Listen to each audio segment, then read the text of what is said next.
Today on the Roach Koach podcast. We are talking about Guns N' Roses' record-breaking album, Chinese Democracy. I've been bugging you guys to do this album for about a year. What I've realized is being super annoying works and comes in handy sometimes. We're not doing it, guys. We're not doing it. I know what that song is. It's not good. We don't need to hear it. We're good. We heard enough. Roach Koach podcast. Hello and welcome to another episode of the Roach Koach podcast, the journey to create the new metal canon. My name is Lorin Kozlowski. With me, as always, the original Roach Rider, Mr. Matt Nas. Keep it rolling, baby. There we go. Ladies and gentlemen, back with you, back for another episode of the Roach Koach podcast, creating this new metal canon one album at a time. This week, it's a big one, you guys, because we're dealing with the big album. And when dealing with an album this big, you got to get someone equally big to talk about it. And it's our friend. He's returning guest. He's rocking the airwaves. New record, I believe, will be on the streets as this episode posts. Ladies and gentlemen, that's right. It's Kevvy, a fake shark. Hey. Thank you for having me. I've been bugging you guys to do this album with me for about a year.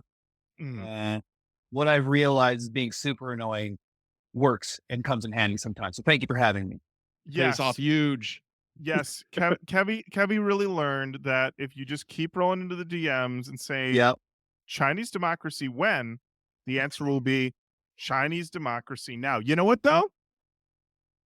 Rolling in and saying Chinese democracy when, and then being told no, I feel like you probably felt like a music exec asking for this album for a decade plus. Yeah, that's man. right. We are talking about Guns N' Roses' record-breaking album, Chinese Democracy, which normally you'd say, well, what does this have to do with new metal? This album was made during 8 different genres. And when it finally came, let's just dig into it, Kevvy Okay. and right. Matt. This record, I am here. Matt's you are so excited. I could tell he's huge GNR guy, even bigger new metal guy. So this is great for him. Well, I mean, when we get to our histories with GNR, I cannot wait to tell you. Oh, beautiful. Perfect. So this album was released on November 23rd, 2008. That's a come down record for sure. It's a come down record. It's the first album of original studio material since the Use Your Illusion 1 and 2 albums that were released in 1991. And the first anything Guns N' Roses album since their covers album, The Spaghetti Incident, in 1993. Wow. It was, according to Wikipedia, a $13 million album. Most expensive rock album. I ever. read it ended up at $18 million. I would not be surprised that Because, well, I don't know if I'm getting ahead of myself, but at 13 million, Interscope cut off Axl Rose and said, you have to spend your own money to finish this. And he spent an additional 5 million is what I read. Holy cow. whoa. Wow. All right. Well, Kevvy, you've been in our ear about this. Your history with Guns N' Roses, your history with Chinese Democracy. Okay, so Guns N' Roses for me was first introduced to me as a band my mom liked. She loved Appetite for Destruction. She liked a bunch of stuff, but it was one of the cassettes that I would hope she'd like kind of put on, or CDs or whatever in the car. And then when when you're like a little kid and you're just getting into music and you're like, my favorite bands are Guns N' Roses, Salt and Pepper, and Ace of Base, and that makes sense, and they should all tour together. You know what I mean? It was kind of like that era for me, where you just like what you like, and you don't really know any better in some ways. I really liked Guns N' Roses when I was a little kid, and Chinese Democracy, I remember reading about it as a teenager. This sort of like what it's called development hell in movie terms, where they just keep endlessly working on things, but not releasing anything. And I remember as a teenager reading a Spin article where they're talking about how it was years into the making of this album, and Axl was super open to like any idea anybody had. So like, for instance, like, yeah, they built a chicken coop in the studio for Buckethead to live in. And then Shaquille O'Neal came by and like laid down some verses on a new song. And even as like a 14-year-old, I'm like, this sounds terrible. There's no way that's going to be good, you know? And then it was another several years before it actually came out. And what's funny, and I'm curious what you think about this, Lorin, it's like, I feel like his influences for writing the songs, because Axl Rose like lots of different kinds of music. By the time the songs were finished and came out, those music trends had like come and gone, you know? So there's a song that sounds like Static X on this album to me. That would have been great in 99. This is 2008 that it came out, you know? So my history with Guns N' Roses is one of basically getting into MTV right as Nirvana is taking over, and Guns N' Roses are at the time feel like their peers because the Use Your Illusion records come out the same year as Nevermind. And when I start really getting into MTV, which is 92, 93, 94, they're still running a lot of those videos in rotation. So I feel like VH1 is still running like Appetite for Destruction videos. So I'm Okay. familiar with all those.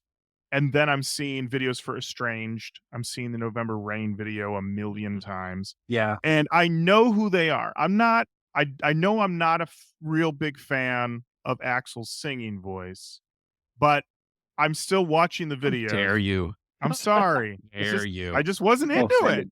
I wasn't into it, guys. I'm sorry.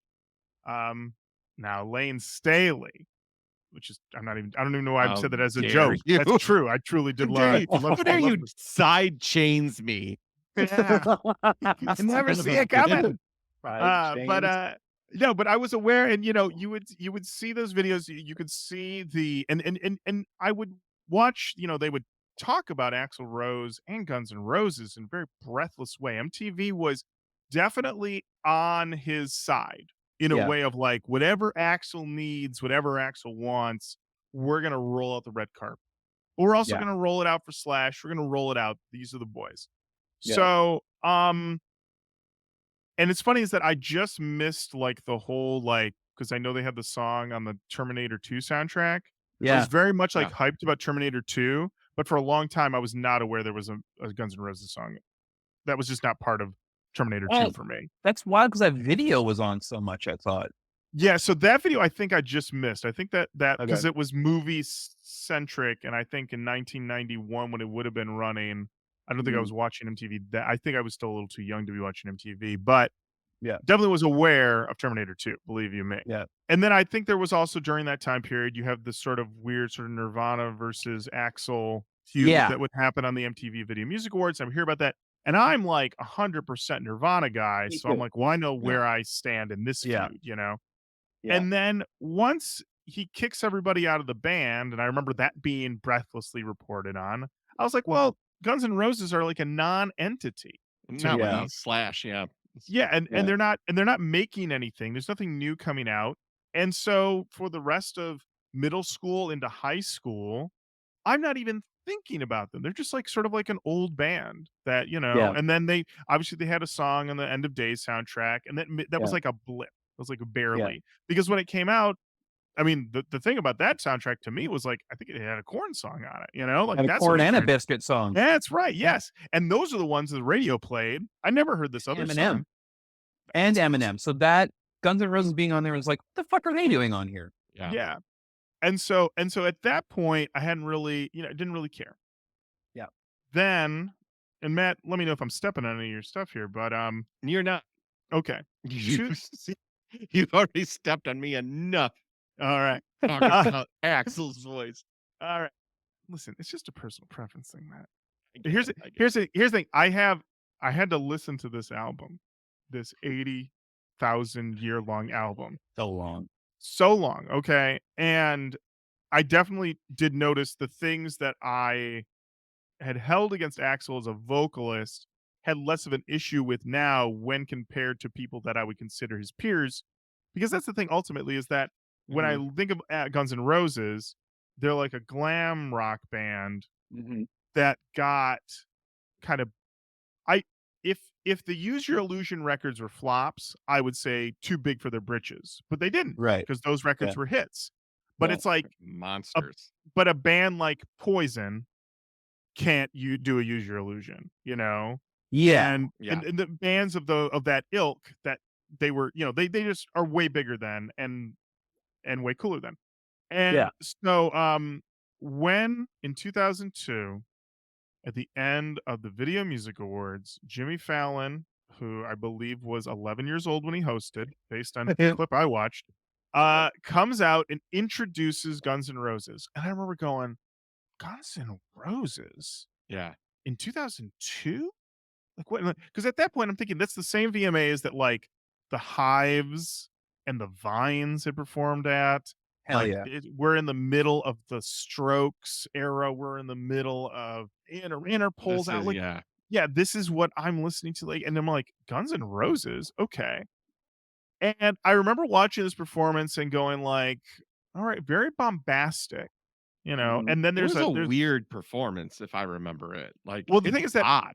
it's very odd. Watching it back was a little different than my memory of, because my memory of it was that it was very bombastic, and then afterwards, Axl interviews on the side of the stage with Kurt Loder, and it's very impromptu, and it's a little bit like Axl knows he has to do this, but he doesn't really want to, but he knows he has to do it. But Right. then immediately and at that point, Chinese Democracy is already like this thing that everyone knows. It was a monolith. It was yeah, like we're this, waiting. Yeah. And they've been Kurt, talking about this like since '96. It feels Yeah. like. yeah. And so Kurt Loder's like, "Are we getting it? Is it coming?" And he's like, "It's gonna come. I don't wouldn't define it as soon, but it's coming. We had to like basically redo this band. We had to replace everyone in this band." And I was like, "We know. We can tell." And the thing that was interesting on the rewatch of this for the first time since probably I think probably 2002. Although I know they reran it a lot for a while. Is that the stuff that everybody talks about? Axl blows his voice Out of breath. and runs out of breath immediately because he decides to run around the stage. Yeah. And I was like, it's such a weird choice. The moment he starts running, I'm like, there's no way. I'm feeling out of breath watching him run. Yeah. He runs, he gets out of breath. But then on top of that, the band sounds like a cover band, a very skilled cover band, but Right. it's not the same. Like it's like Axl Rose and then just a bunch of dudes. And I was kind of save this a little bit, but I was thinking about it, it's like the problem for Guns N' Roses coming out of this, irregardless of the quality of Chinese Democracy, is that by losing Duff, Izzy, Slash, they're no longer cool. Yeah. Because Slash and Duff and Axl and Izzy together, very cool. Axl Rose by himself, not cool. He's just not cool. It's just I can't. It's the thing about it is that Slash for a long time, Slash on his own was like a cool credential. Like Slash coming out of the ground to solo somewhere, sick as fuck. You know, he didn't have to like Guns N' Roses. He was just a cool signifier. Even now, in whatever state you want to call Guns N' Roses, Slash is still pretty cool. He's cool. He's the coolest member of the band for sure. And the thing about it, though, is by a lot. Yeah. Well, here's so after listening to this album for 3 times, I went down something that some people would say is not a good place to be. It's called a Velvet Revolver hole. Okay. Oh my God. I watched all the Velvet Revolver single videos. And the thing that struck me was that they're doing Guns N' Roses cosplay, but they're still kind of cool. Slither is a great song. That's and the thing. I'm producing a band right now, and our two bands are having a never-ending argument about Audio Slave versus Velvet Revolver. Ooh. And it's if you really want a never-ending fight, that's the one, because there's so many hot takes about, because I think Slither is better than Audio Slave's whole catalog. but I also think Audio Slave's whole catalog, except Slip, like their whole catalog is better than the rest of Velvet Revolver's whole catalog. You know what I mean? It's like we were getting into the semantics of it being like, okay, Slash versus Tom Morello, that's a wash. Okay. Equally, you know what I mean? Like we're getting into that. And you really like it doesn't you're gonna think about this all night now. You know what I mean? Like I don't actually know what's better. I know Chris Cornell, once he bleached his tips and started wearing a wife beater and got a tan.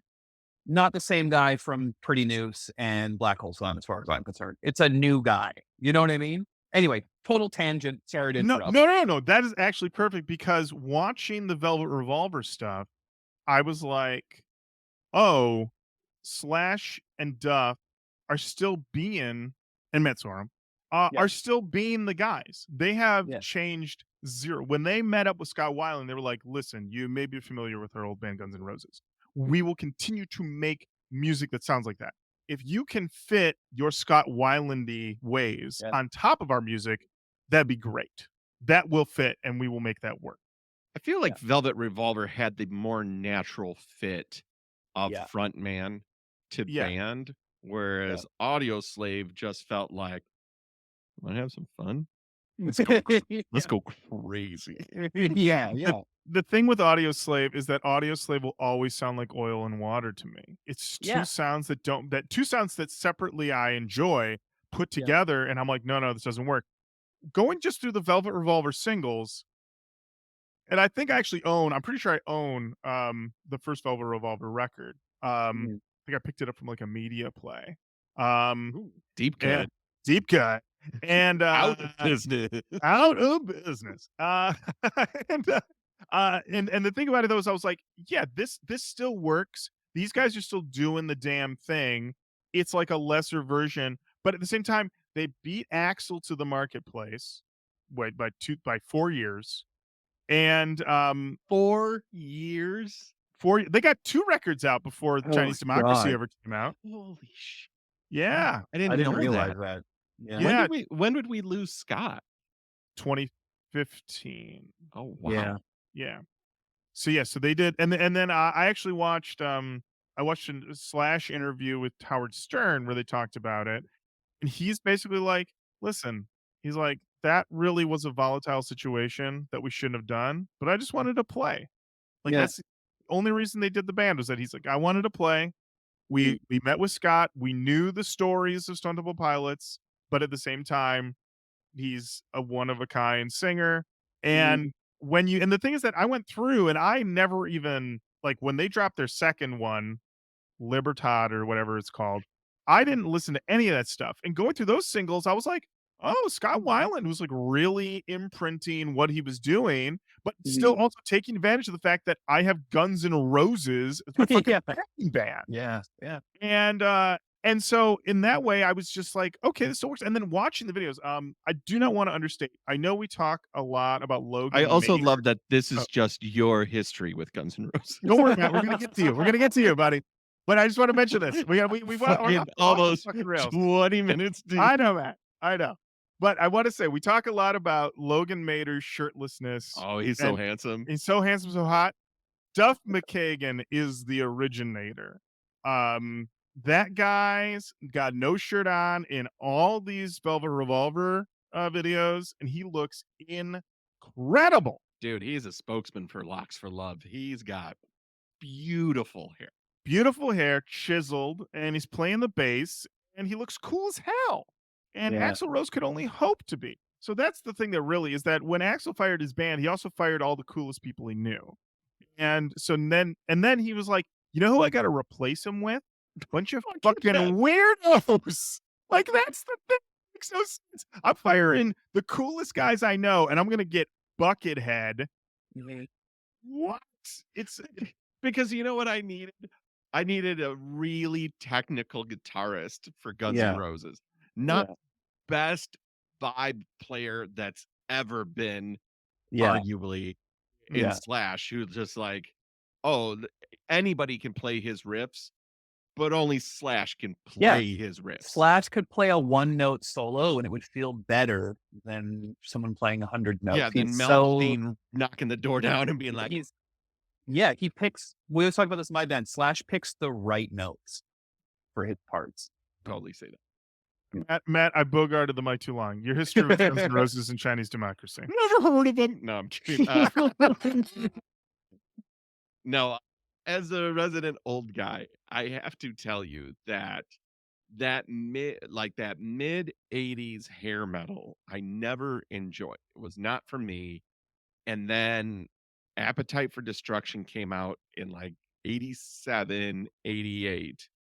And like it was a very slow build. Like it really wasn't until like 1989, 90 that it was like Yeah. everywhere. Like this thing was not like shot out of a cannon. This thing was like the slowest burn that you've ever seen. And by 1990, every party I went to, and I'm like 13, 14. So it's like the cassette, my brother had the cassette. It was everywhere. They were the biggest band. They were the coolest guys. They were like, everybody liked them because it was like, I was in 6th grade and Pour Some Sugar on Me was the big song. And then Bon Jovi's New Jersey, I want to say, was like a huge album there. And then like that disappeared almost completely. And it was GNR for everybody. Yeah. And then it was just like GNR and then just pop stuff. Yeah. Like really just like, I think it's like Mariah Carey started to come around that time.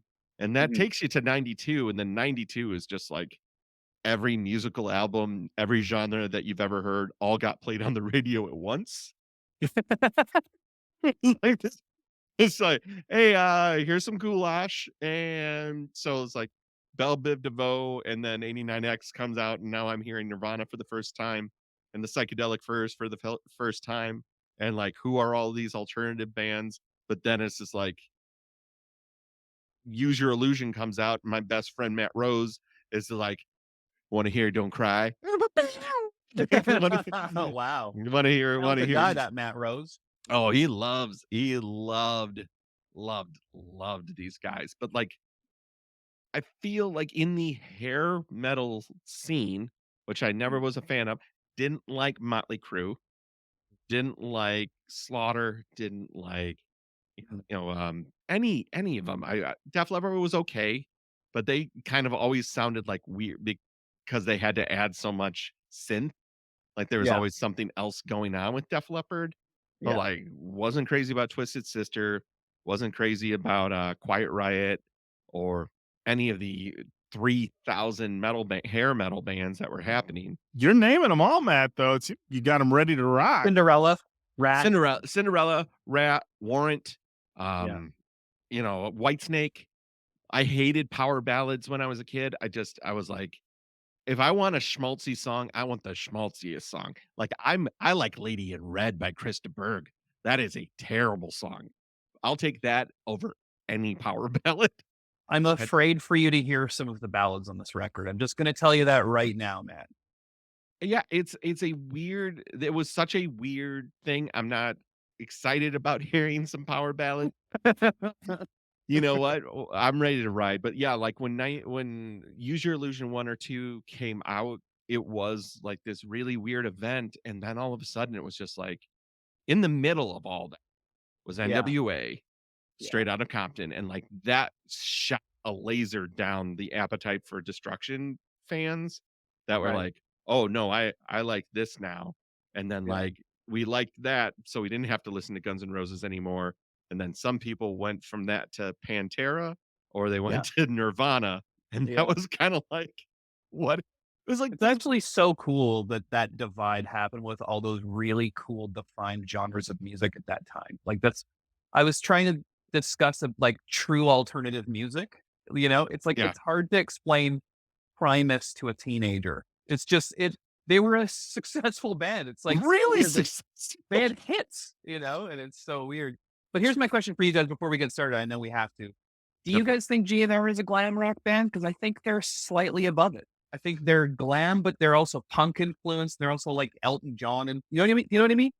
They have a thing that elevates them beyond the genre. I Yeah, feel like Nirvana found a way in their songcraft to elevate themselves above grunge as a like label. Melvins and stuff. Yeah, Exactly. Like, yes, they did all of that, but they also yeah. had hooks on hooks that Mhm. really put them into the, you know, Great American Songbook over like, here's the Jesus Lizard playing in 5 and fucking ripping your face off. Like, this is way different.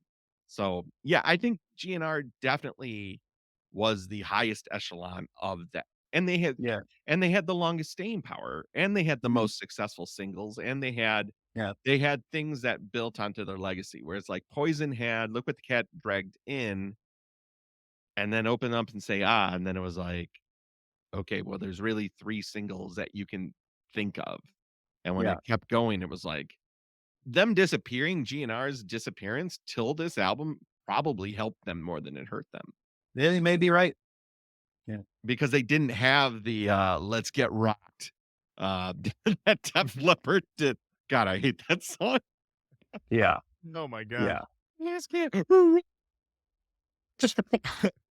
Well, two other memories that I have of this record. One was around the time of the VMA's performance. I was in college, and there was a gentleman. His name was Eric. He ran the metal section of the college radio station. He was the metal director, and he was a few years older than me. And he was definitely someone who came up on GNR. He came up on all those bands, but he also came up on like that like early 80s era of the superstar in which he felt, and he had friends who felt the same way, that like those stars were eternal and Mhm. that they can come back anytime and take over the zeitgeist all over again. It didn't matter. Interesting. Mm. And so I remember he would roll in with these real hot opinions. I remember right before Michael Jackson put out Invincible, he's like, "Get ready for Michael Jackson to take over again." And I was like, "You think so?" And he's like, "Oh yeah." He's like, "This is it. This is gonna be Thriller Part 3." And I was like, "What?" And then it came out and it was like, "Nah." And I was like, "Okay, I think you're off on that one." And then there was the talk of Chinese Democracy. I said, "What do you think's gonna happen when that drops?" He's like, "He's gonna drop it and it's gonna be the biggest record we've seen in decades." I was like, "Really? You think so?" Like, you think this is gonna do like at the time, like, you think this is gonna do chocolate starfish numbers? You think this is gonna do like Pearl Great Jam question. versus numbers? Like, Yeah. what are we talking about here? Um, and I remember him feeling just very confident about this, very confident that it was guaranteed success without a doubt. Um, when this record dropped, I remember going into a Best Buy and they had a giant end cap that was all Chinese Democracy CDs, Wow, and what a time to be alive. it was full. And the thing I remember was that I would come back into Best Buy because they were still selling CDs, so I'd be coming back in to pick stuff up, and that end cap was unchanged. No, no. And Doesn't that make you sad? yeah, it made me a little bummed out. I was like, "Man, Yeah. this record ain't happening." And it's funny is that the Wikipedia, which is one of the is honestly the longest Wikipedia that I've ever encountered for this show. Yeah. This Wikipedia is a book. It Great is read. endless. Yeah, it's a really great read just because it really breaks down the journey of making this album, like, just on and on and on. It's wild. I couldn't even begin to get into everything with this. But, it it it says that the album was mostly a success and tries to play up that it was, generally favorable reviews. Looking at the review breakdown, um, I remember at the time it being met with pretty middling reviews, but Yeah. but Big the time. ones that seems to have survived for the most part, is the 4-star Rolling Stone review. David Frick, rolling in hot. I read it. It's like reading a psychopath's last letter before he's executed. It's insane. Reading this thing, I'm just like, whatever, David Frick, man. You're on one. You're Do crazy you. for this one, Dave. You're damn crazy for this one. The Pitchfork review, they give it a 5.8 out of 10. That's an Ian Cohen special. think that's honestly pretty dead on. He's like, it's neither as good as you hoped nor as bad as you hoped. And I was like, Yes. yeah, that sounds Yeah. about right. Yeah. Somehow the AV Club gave it an A-. I did not dig into that review. Oh, it's a Chuck Klosterman review. Oh, I would love to read that actually. Okay. Him, All him right. reviewing this because he Yeah, loves Guns N' Roses. he does. And then, I Yeah. didn't even see this. Robert Kreisgau Uh-oh. reviewed it for MSN Music. Of course he did. I've got to pull this up. All right, this is taking a minute to load. Okay. While we wait for Robert Kreisgau to load, because apparently this website is archived or something. Kevvy, can you tell us the genre tags for You this got album? it. For Chinese Democracy, the genre tags are hard rock, industrial rock, electronic, and the reason we're all here, new metal. What? Yeah. Holy shit. This is why I've been suggesting it for a year, Matt. It's on the wiki. Listen, he wouldn't be in the DM saying Chinese Democracy when if it wasn't on the Why, wiki. Matt? I mean, Matt, I can tell you, Kevvy, I can tell you that since it's just been the two of us doing the show for the past year, Matt has gotten very precious about how new metal, the things that we do. I get it. And recently I just threw it out into the air just to see what Matt would think about doing a Puddle of Mud episode. Okay. And I said, does this seem like something maybe we should do? And do you think it's new metal? And Matt was so furious. He goes, I don't know, Lorin, why don't you use your ears? And I was like, touche. What do your ears tell you, Lorin? Mm-hmm. Indeed. What do my ears tell me? All right. So Robert Kreisgau, he said, hopeless eccentric spends most of his adult life and a large chunk of his ill-gotten fortune trying to make the perfect album. Succeeds, kind of, on his own totally irrelevant terms. Nobody cares. Since he's no longer capable of leading young white males astray, this effort isn't just pleasurable artistically. It's touching on a human level. Noble, even. I didn't think he had it in him. B+. Weird. This is classic Robert. Classic Robert. Now that I have you before me and my sword is unsheathed, I sheath it. I spare you. I spare you. You are no longer a threat to anyone. B+. And B+. All right. I have a physical copy. But isn't that the most fucking damning thing anybody can say about your art? Mhm. A noble effort that no one cares about. Well, Yeah. see you later, dipshit. Vanishes. The hook comes up and carries you up into the rafters. I have a physical copy of the album here, guys. I got it from the library. Oh. Interlibrary loan to the Jackson County Library. And I got to let you know that they must have pulled this thing out of the bin because it took a week and a half to get this thing. Yeah, I wasn't sure I was gonna get it. And then I got a robot call. I got this call. I'm like, what's this call? And his robot voice goes, your hold is ready for pickup. I'm like, oh, I know what they're talking about. I know what this is. I know what it is. Old Chinese democracy. Old Chinese democracy. So I have the original cover art here with the bike, with the basket. And inside Why is Well, that Matt- the art? well, Matt, Because people in China ride bikes? I don't know. I don't know why that's artwork. what was really interesting when diving into why the album is called Chinese Democracy, Axl Rose literally says, I think that it's I think that the concept of Chinese democracy is very interesting and maybe it can happen. Also, I think that sounds cool. And I was like, there it is. There it is. Because I got to tell you, I like that reason because ultimately, and we've talked about this, is that sometimes you just gotta pick the thing that you think sounds cool. It doesn't matter. And there are a lot of song titles and lyrics on this album that I'm like, this doesn't make any sense. Like the second song's called Shackler's Revenge. I got to tell you, the idea of Shackler's Revenge Yeah. sounds pretty cool. Like, mean, I'm you like, just figure out the meaning later. You put out the song, and then 18 years later, you're like, I know why it said that and called it that. yeah, exactly. Yeah.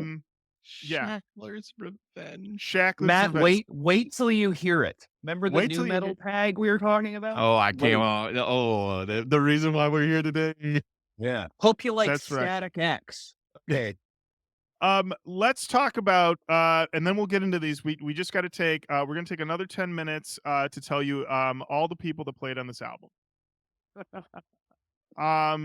Do you have the wiki in front of you there, Kevin? I do.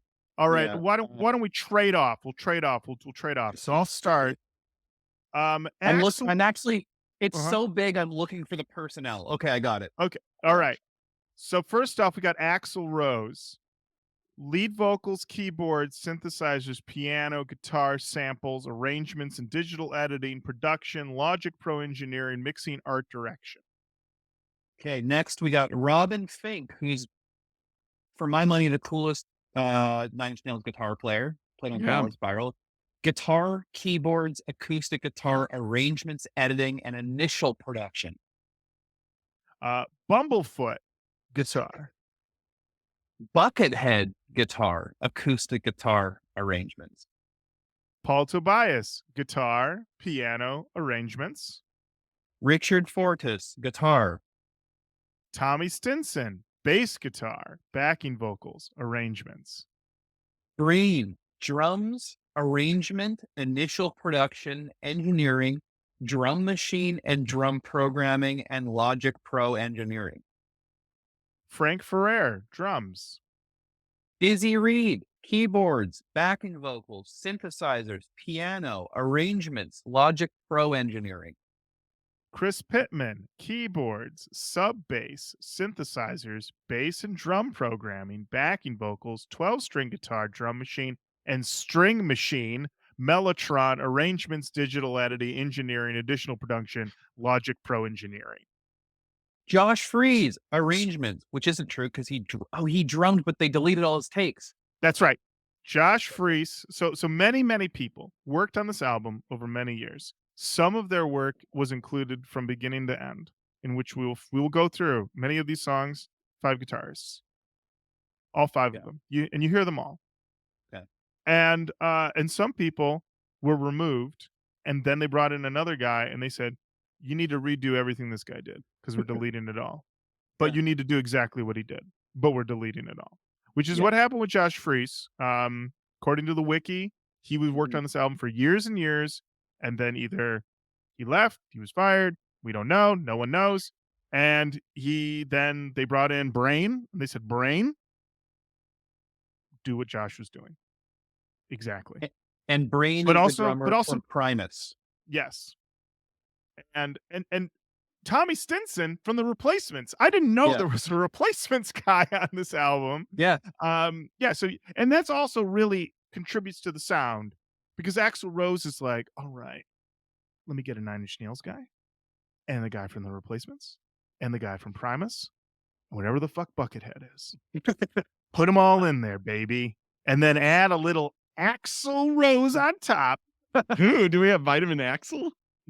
Matt, the Vitamin Axel overdose. All right. We should mention that production on this record is attributed ultimately to Axl Rose and Karam Costanzo. W Axl Rose. W Axl Rose, yes. I mean, you have so many people. At one point, Roy Thomas Baker was involved. At one point, Sean Bevan from Nine Inch Nails Marilyn Manson fame was involved. And on. People just come in and come out. It just feels like people are just rolling in all the time. And famously in 2003, radio DJ Eddie Trunk played a demo of the song IRS, which was leaked to him by New York Mets catcher Mike Piazza. What a sentence. What a sentence. One cool thing here, I played in the band with Billy Howardell from Perfect Circle. he was the engineer on this album for a while. It's where he met Josh Freeds, and that's how he became the drummer in Perfect Circle. Was they met making this record? Yeah. Are you still in contact with Billy at all these days? Yeah, of course.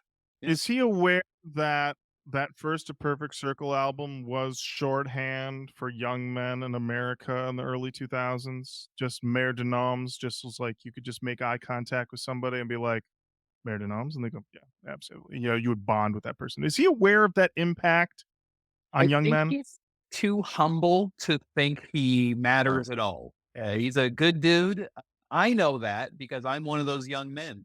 So, but I don't want to make it weird. So I will not text him that now.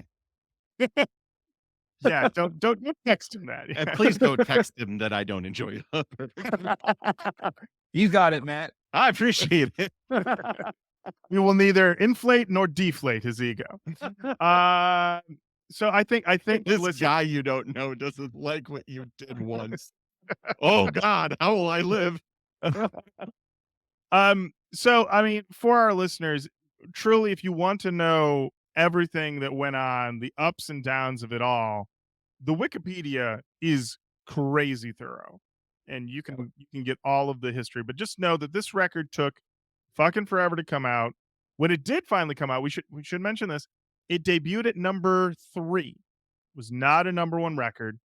Went up against the predictions of my buddy Eric, and it sold 1 million copies. So it did go platinum. But that is I'll get into, some of the reactions that the former band members had to this album as we go on. But I think it's time that we dive into some of these tracks. And diving is the only word to describe. Kevvy, how do we kick this record off? The first track is called Chinese Democracy. Here's the funny thing about this. It takes forever to get started. And then when that riff comes in, I remember the first time I heard this, I went, oh, he really is believing in the iconography and how this band is perceived in his mind, because he puts literal wind sound effects underneath it to make it seem like it's like it literally is the guitarist on the mountain, the guitarist in the middle of the desert playing the riff of riffs, except it's not the riff of riffs. It's okay, but it's not the riff of riffs, you know? And then the thing is that when the song actually kicks in, you're like, well, that's 8 layers of stuff, you know? I wrote in my notes, GNR, they're back. Axl does honestly sound vocally very good on this whole album. His vocals are, I mean, they better be good.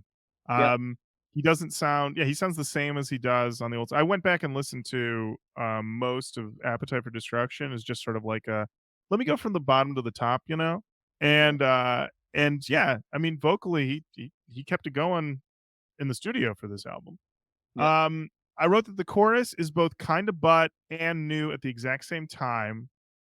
And since this is post Velvet Revolver, which in a way is like the NE plus ultra butt rock, then I don't know what this is. Yeah, this is it's a soup.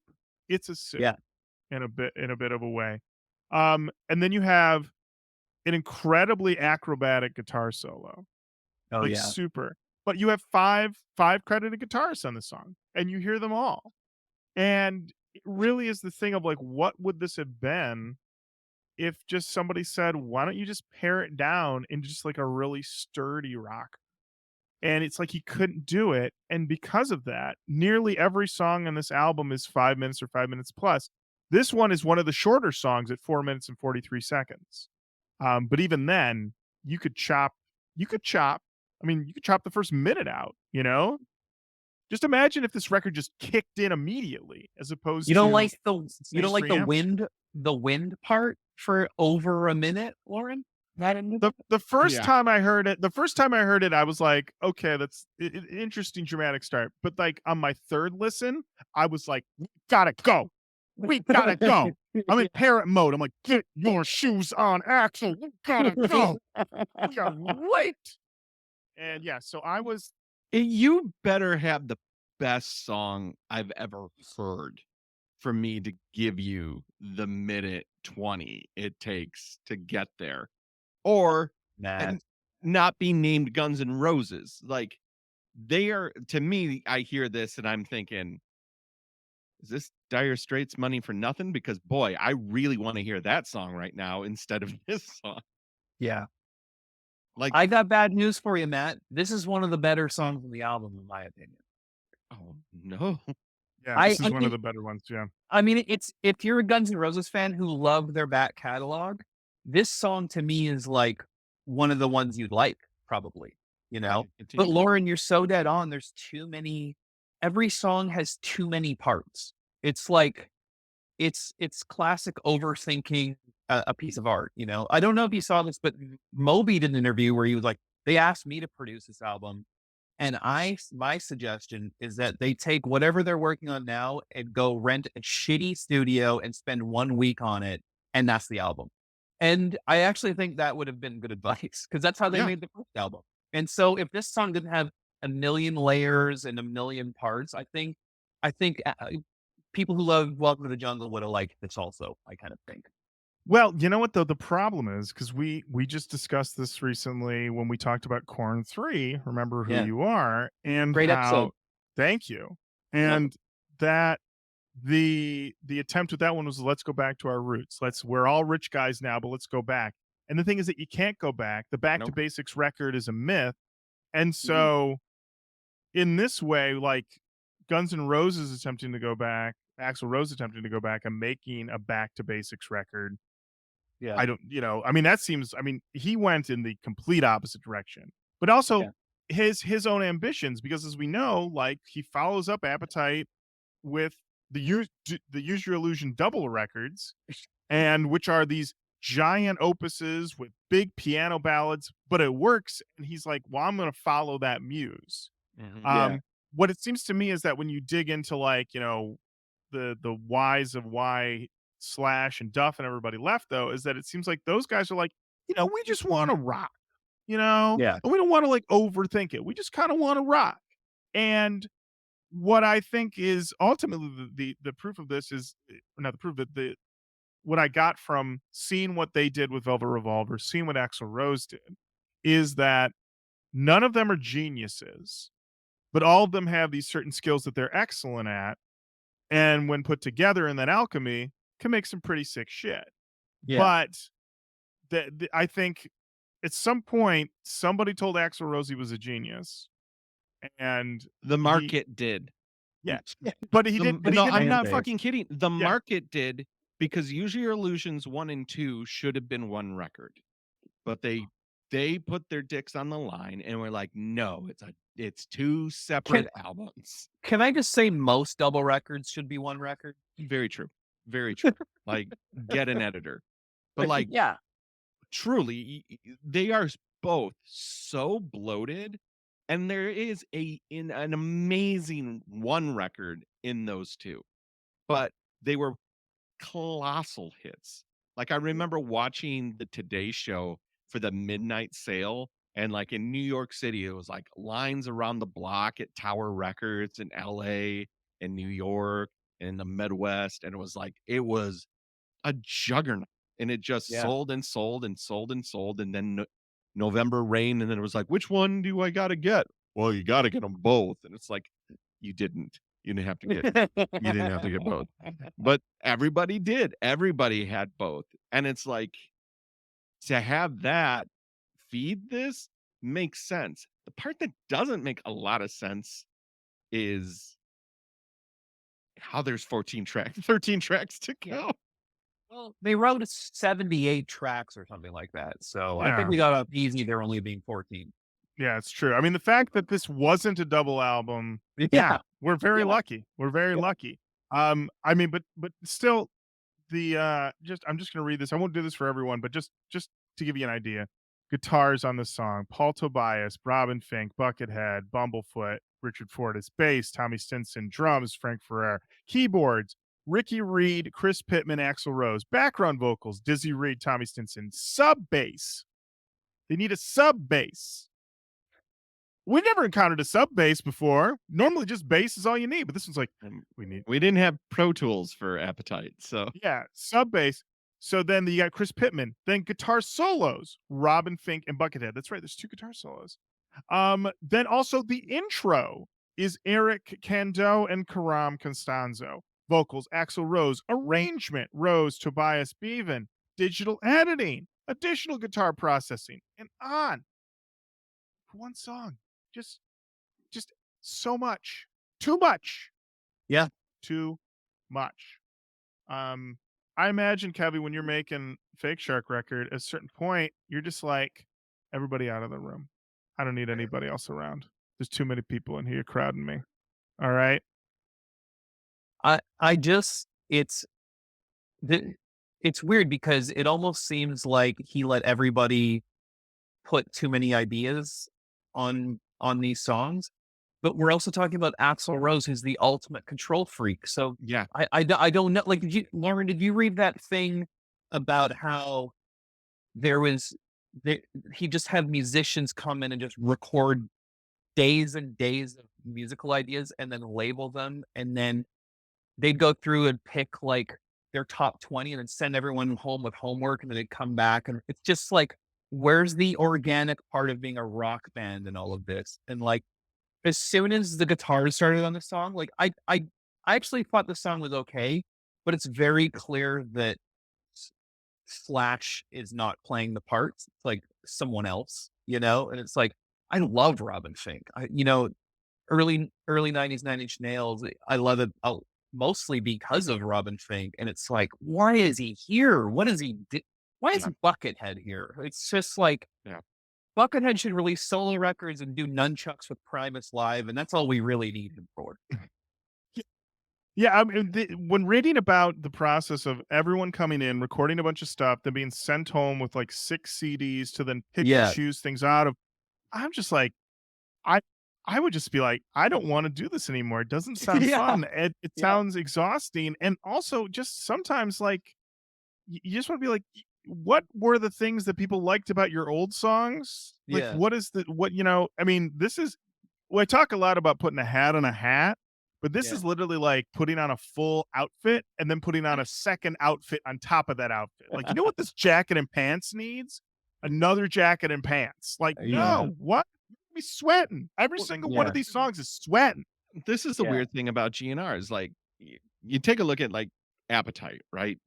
It is an evolution of a sound that's very much been out there. Like if the Rolling Stones is like rhythm and blues with an attitude of rock and roll, Guns N' Roses is a straight line from them with a metal edge. Totally. That's really what they're doing. And then they kept going, and Use Your Illusion, they were like, well, we can try different styles. So like, let's do Get in the Ring, where I kind of rap. And it's like, nobody gave me any shit for that. So it's totally unchecked creative. I can do whatever I want. And the market loved it. And, everything that I have around me is because of this thing. But then it's like met with raging insecurity of like, here's your Steely Dan homework. I need 72 guitars to come in to play this solo till we find the right one. It's like, that's hard. Well, what's weird too about Axl is that I actually think he was a great A&R. Like, he discovered Nirvana early, like in '89 or something. He was already talking about them, and he discovered Nine Inch Nails. Like, Nine Inch Nails' first ever tour was opening for Guns N' Roses in England. Like, their first real big tour was Wembley Arena. Like, so I think he actually is smart with music trends and like knowing what's coming. That's why this is such a clusterfuck. It's like 12 years too late of all of this in a way, And I do think if Slash played these parts on this song, it would have been way cooler, Oh yeah, easily. Totally. Just the tone. Yeah. The big shocker for me in my research for this album is that they do play these songs live. I know. I was could looking not at the believe set that. list, like, Slash. Why did Slash agree to play these songs on their current tour? That is just wild to me. Family. Gotta move food on your family. I mean, I guess, I'm thinking of like being like, are there Guns N' Roses fans who are like, man, really hope they play better tonight? Really? I really hope they play Madagascar tonight. Hey guys, Yeah. you think they're gonna play IRS tonight? Ooh, I hope so. Oh, let's get there early. Don't want to miss it. I'm like, these are built-in bathroom breaks here. I guess. Oh, great So point. we'll dive into the Guns N' Roses set list. But right now we've got to get to Shackler's Revenge. Here we go, Matt. Oh, wow. Yeah. So this was the one where I was like, okay, the new metal tag makes sense. Also, somebody shipped over a copy of Rob Zombie's Hellbilly Deluxe to Axel's house. He also got a copy of Wisconsin Death Trip. Exactly. But also he was like, at the same time, like, guys, I have to give a completely butt chorus. Like, that's the only thing I can do. It has to be. And I wrote in my notes that this chorus is pure uncut butt. Like, this is In premium. premium butt. If you're looking for that prime butt, go to the chorus of Shackler's Revenge, my friends. There I wrote in my notes at 220 that what are we doing with these guitar solos? But that's because I Yeah. was a young man when I started these notes, and I didn't realize by the How end much of it. this would age you? Oh, by the end of it, I was like, yeah, of course, every song's got two guitar solos that are not in concert with each other, nor the rest of the album. Just Axl Rose is like guitar solos are Yeah. on every song. Every Well, song has a guitar solo. I got Buckethead here. What am I not going to have him do an 8-finger tap solo for 16 bars? Absolutely. Well, that's the thing. And then he's like, also, I want Robin Fink or Yeah. Fortis or whoever. I need you to do something else. And then I'm going to go in and I'm going to cut and paste and chop them all up, put them all together. Because I can't imagine this song being played live normally. Like there's just, it feels like it would be a car crash. I can imagine. Now, what this song is about, according to the good people of songmeanings.com, we have a lot of discussion about what the song is about, and then also a sub discussion about the singing abilities of one W. Axl Rose. What most people say it's about, and apparently it was confirmed, is that this is Axl talking about school shootings. Apparently, at some point, I guess Guns N' Roses were blamed for some sort of school shootings. So clearly, this is something that probably was written in the late '90s at the time, when I think that would have been something that somebody would have possibly put on Guns N' Roses. Although at the same time, I'm just trying to imagine somebody being like, "Yeah, Guns N' Roses are responsible for school shootings," and be like, would any of young children have heard their songs in school shootings? I mean, I don't know. It's very weird. So there's a lot of different people who are talking about this. But what really is an interesting thing that comes up is that this comment here from Axel's Brain, who said Axel really shows off his vocal range here, starting low and then using his trademark scream. Really awesome track. It's great to hear his voice again. It's so distinct and so needed in today's suffering rock genre. This is in Rock Band 2, and it will be really hard for someone to sing and copy Axel's range.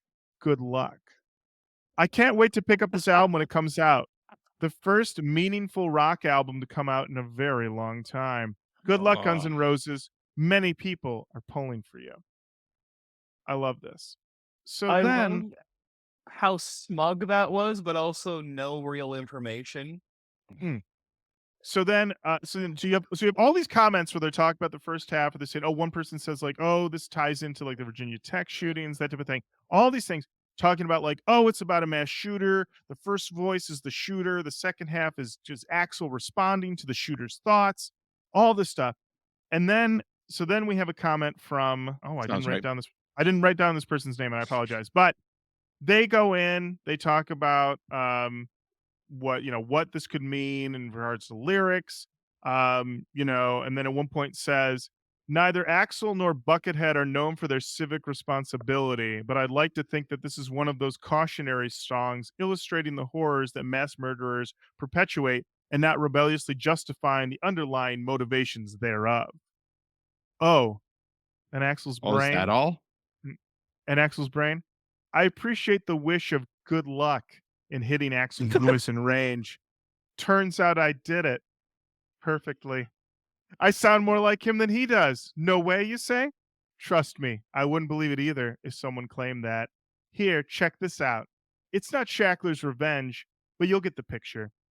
And there's a YouTube link. This is from September 2nd, 2022.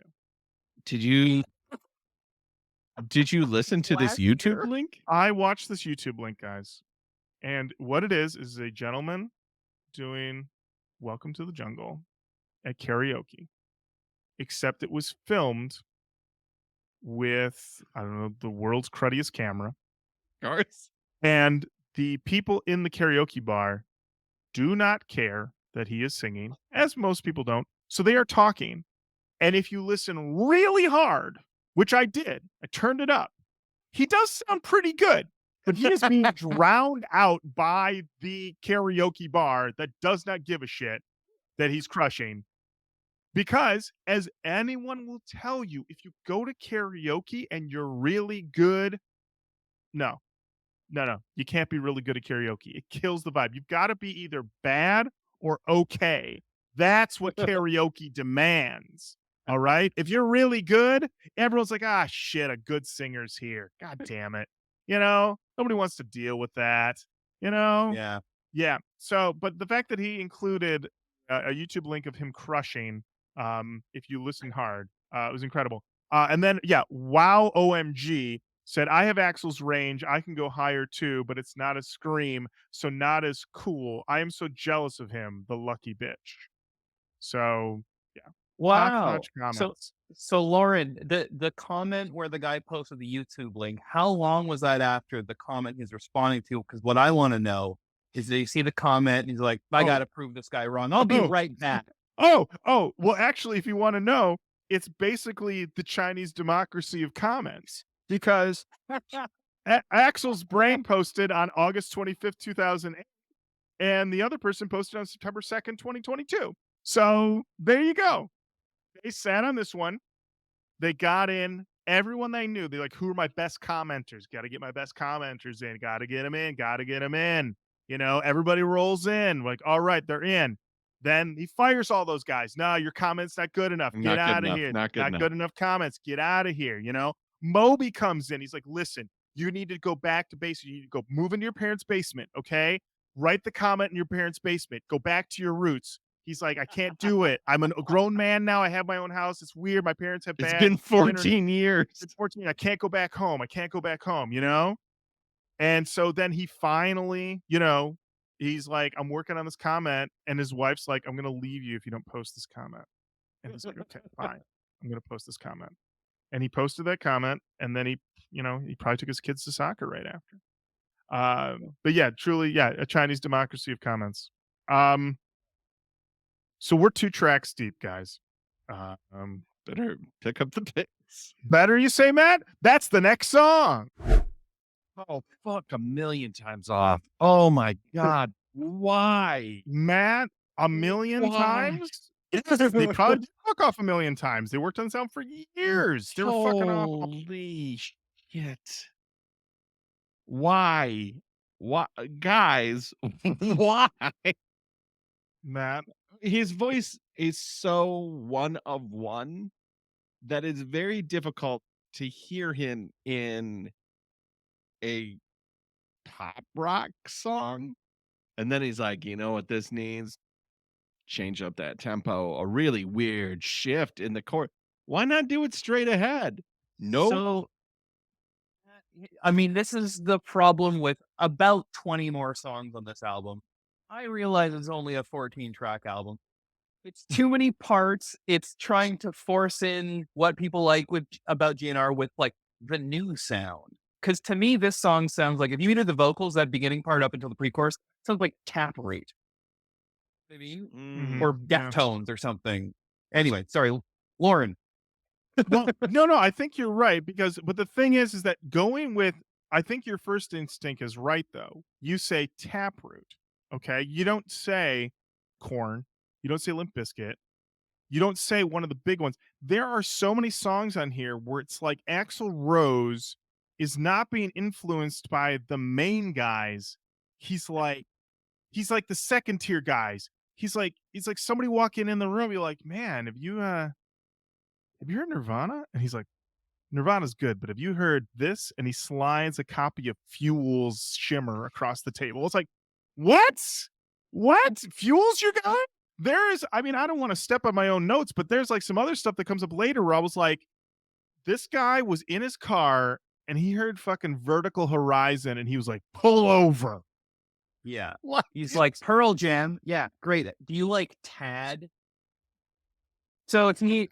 Here's the thought I keep Tad having. fans are getting blown up right now. They're getting blown up. Upset. People who love Tad love the Roach Koach.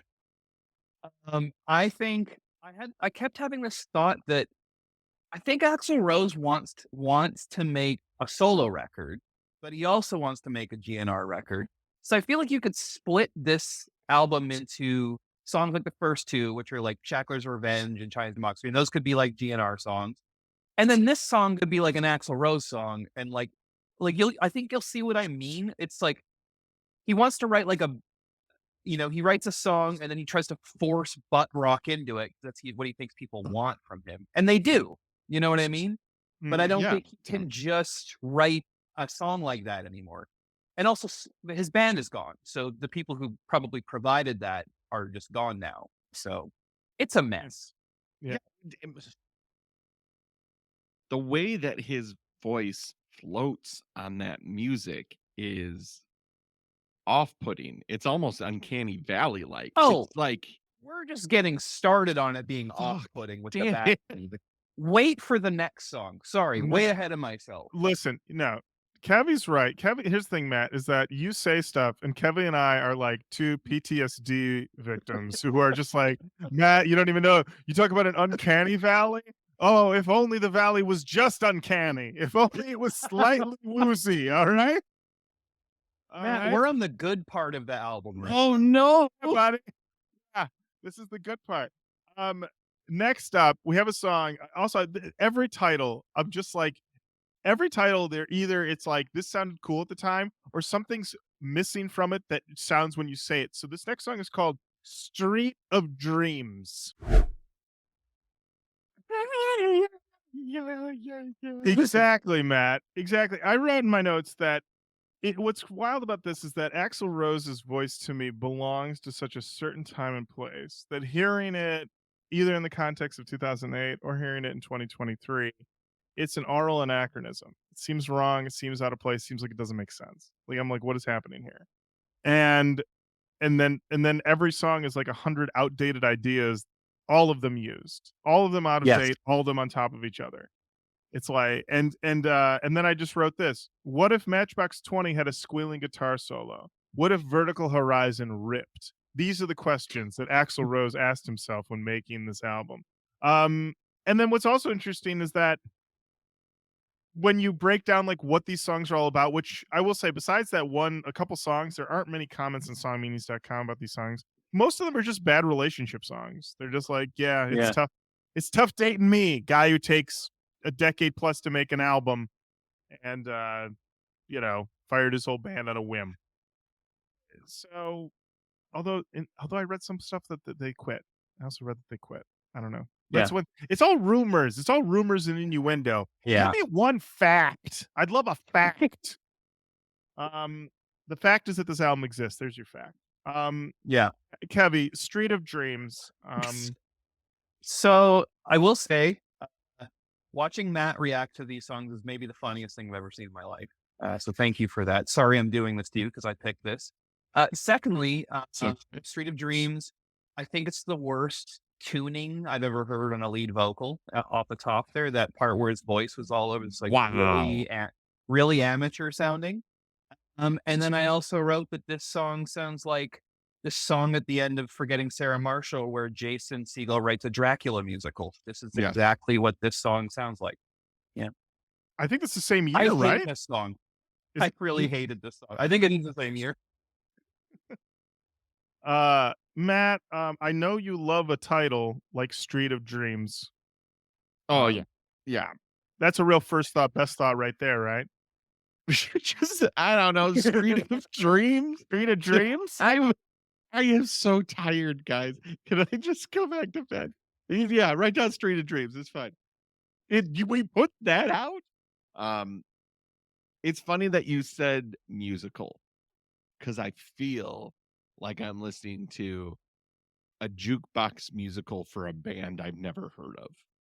Like this is an Andrew Lloyd Webber nightmare. This is and there was a songwriting duo or someone who was able to kind of do Broadway into putting shows on. And one of those shows is called Jekyll and Hyde. And Okay. it ran on Broadway for a while. I think they also did Ragtime, I think was the other production that they did. Ridiculously audacious pieces. And the music is akin to this, where it's just Yeah. like overwrought and dramatic, and you're supposed to like really be sucked in emotionally, but the words and how they're doing it is so corny that it just falls flat. But there's still people who are just like, no, this is exactly what I want. And I feel like because my mom loves it. And so it's like, is this genetically engineered for the fans? The people who liked it early, and now it's like, now we're grown up, and here it is. It could be. It could be. Matt, I can tell you that enduring this song for the last couple of weeks, um, always it's when the album, which you feel like you're getting into a bit of a groove with, you're like, okay, I think I understand it a little bit, and then it's like, you don't understand me at all. You don't listen. It's like being in an argument. You don't listen to me. You don't understand me. You don't know me, and I'm like, shit. I guess I don't. Now with this Yeah. twist every time. Also, Strait of Dreams. Strait of Dreams is the title of this song. They said, no problem. This is great. You guys got 5 guitarists in the room at any time. He could have done a quick poll, quick straw poll. But this is what happens when you're surrounded by yes men, okay? Get too big, and no one is strong enough or brave enough to go up to you and say, I think Street of Dreams is a stupid ass song title. And I just want to tell you that as your friend. But as we know, as the revolving door of people coming in, Yeah. maybe somebody told him that, you Yeah, know? Maybe somebody yeah. told him that. And that's why that person wasn't on the album anymore. They said, I think Street of Dreams is a stupid title. And he's like, I think you should leave. And that was it, you know? I So mean, I can't like it is Elton John. Someone saved my life last night at the beginning. Loves Elton John, and he says that. And all I can say is I'm already excited to see Matt's reaction to the next song. the next song, oh, you mean If the World? Yeah, I mean that one. Wait, is there more to the title? No, Matt. It's called If the World. Somewhere he was sitting there in 1999 and being like, this fucking Robbie Williams, this fucking son of a bitch, Millennium Robbie Williams. Nah, I'm W. Axl Rose. What? Should I listen to more? Is there more surprises? Or Matt, I mean, the song is, I see more. I believe this song is like 5.5 minutes long. Let me just double check. Um, I stand correct. This is a shorter one. It's only 4 minutes and 54 seconds. This one, what I got out of it is I definitely hear the Robbie Williams that you're talking about, Matt. I also got Duran Duran's Ordinary World. Mm. Was a one that I was feeling in there, and also just imagining Axl Rose hearing some Sade and saying, Ooh, "Why yeah. not? Why not me? Why not me?" Exactly what I thought, except Sade and Seal. Like it sounds like a decent Seal song if it was him singing it. I really thought that. Axl Rose hearing "Kiss from a Rose," going, "My last name is Rose. I gotta get in. I gotta make my kiss from a rose." And I wrote in my notes all the guitars in all caps because that does come in. There's some guitars where it's like he's like, I gotta keep layering. He's just like He's another in layer, front of the board. another He's layer. just like all of it. Oh, Yeah. yeah, yeah. I mean, I'm imagining those sliders just all the way Yeah. up, and if somebody comes in and pushes the slider down a little bit, they're out of the room. They're out of the room. Get out of here. What are you doing? Sliders? Kevvy, I'm sure that's how you make Fake Shark records, right? All the sliders all the way Absolutely. up top, yeah, all the way, Constantly. constantly. Yeah. Um, I also wrote in my notes, wild how these songs refuse to end. They refuse to end. It's like you are there as a listener going, now's a good time. And they're like, I don't agree with you. I don't agree with you. I'm going to stay up a little bit longer. We are finishing Yeah. this conversation. Oh, you think this conversation's over? No, you're incorrect. I'm staying. Oh, yeah. Um, yeah, this one's real tough. This one's real tough. Kevvy, though, you told me in a DM this is your favorite song and you're gonna play it at your wedding. Is that still true? Can't wait. Okay, beautiful. The lucky lady is the lady who hears this as you walk down the aisle. But Mhm. once again, going back to this being a GNR record half and a half Axl Rose solo album, this is one he'd want in his solo album, right? It's like once again, it's like I'm gonna force butt rock because you didn't get to it, Matt, but some distorted guitars come in. It's like I'm gonna reinvent music. I'm gonna put butt rock guitars on French trip hop, which is what this songs sound like to me. Yeah. It's Yeah. he wants to make a hot AC album, I think, but then he's like, people bet guitars for me. Let's just get Buckethead in here and have him. Noodle It's around. it's and like part of me like kind of like feels bad because he wants to push the genre forward, and it's just he tried. I mean, he did try. You really none of this is phoned in. It's quite the opposite. You know what I mean? Right. Yeah. Yeah, this is definitely somebody who's spent like they were thinking about this and they never stopped thinking about it. But then they Yeah. just they overthought themselves into oblivion and yet somehow it came out. So props to him on that front. Yeah. Matt, how are Yeah, you buddy. doing? How are you doing? You know, it's interesting that we've been having a lot of conversations about artists lately, um, and kind of the artist's desire when they've been doing something for a while to really shake things up and do something different. Then there's the commercial aspect of like, right, you still got to put food on your family. And Yeah. I hear this and I'm like, he's taking from a Guns N' Roses 1987 Appetite for Destruction band standpoint. These are amazingly huge swings. This is like all risk. This is like 100% risk. But he's putting it out in 2008 where it sounds like no, I mean, Christ Scout saying like no one cares. No, it's so out of place.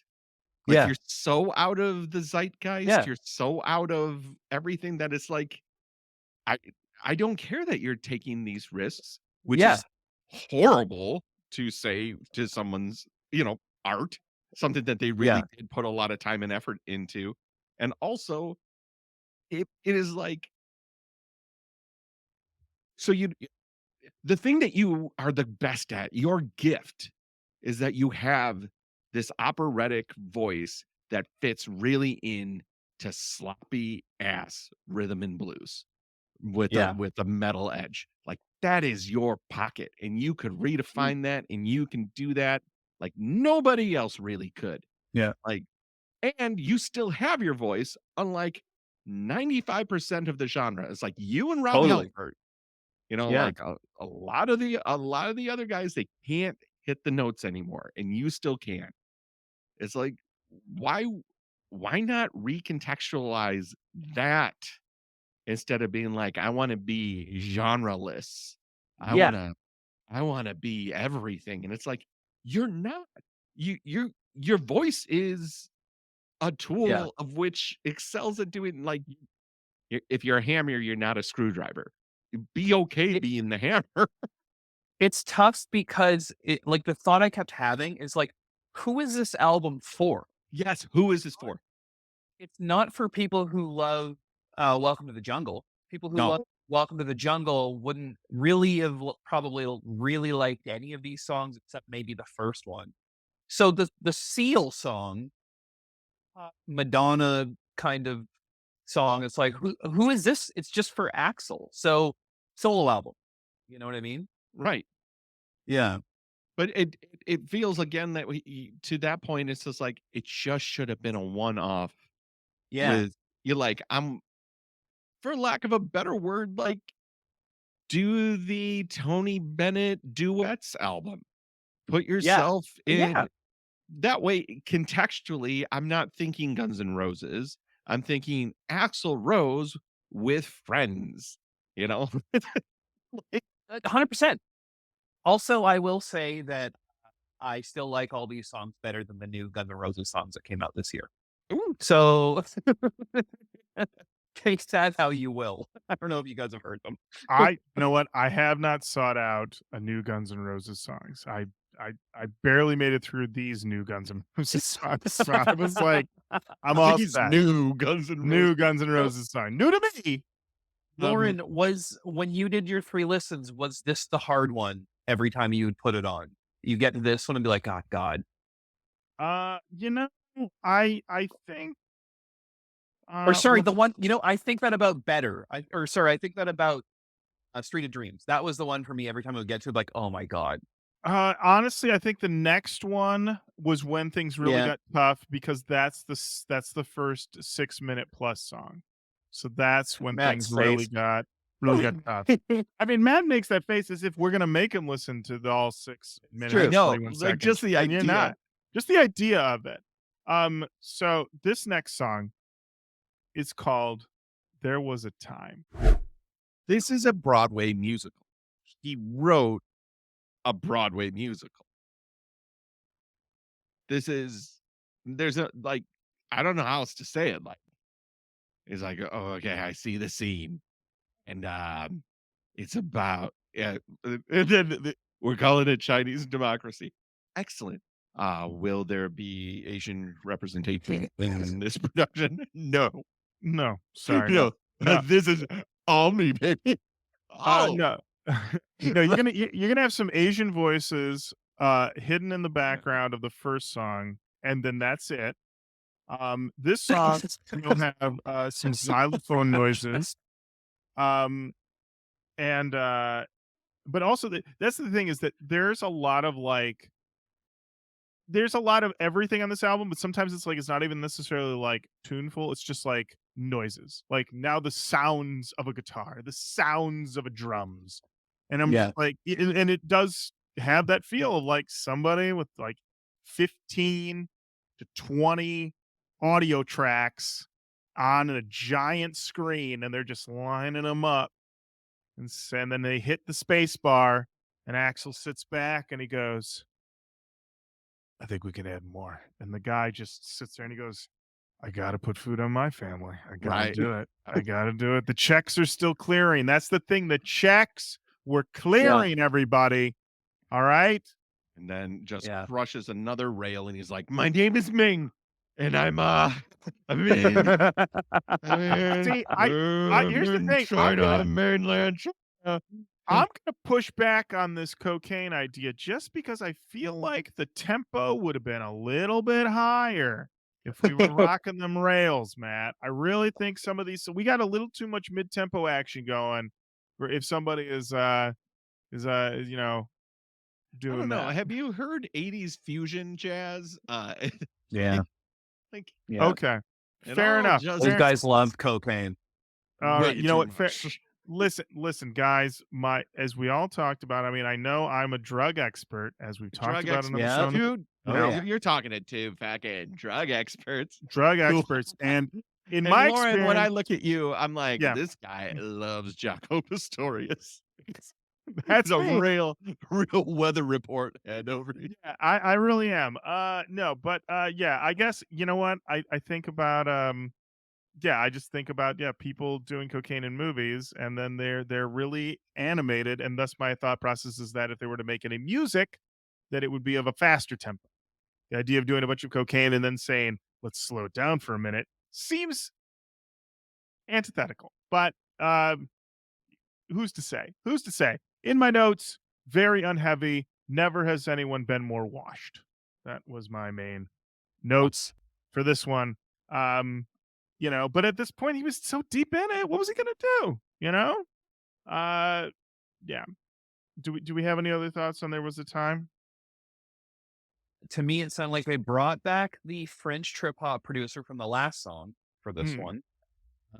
Also, it reminded me of Oasis a little bit at times. It's funny, like those guys, like there's this YouTube channel called Train Records. This guy Todd in the Shadows, he's really good, and he'll do an episode about an album by a band that the band was really successful, and then this is their worst album. And there's one about Motley Crue's album Generation Swine, and it's like it's must see TV. It's great, but basically my band always referenced this part where they were talking about making the album and their references for it, and they were like, "Yeah, we wanted to sound lush like Oasis, but also like classic Crew." And it's like that can't happen.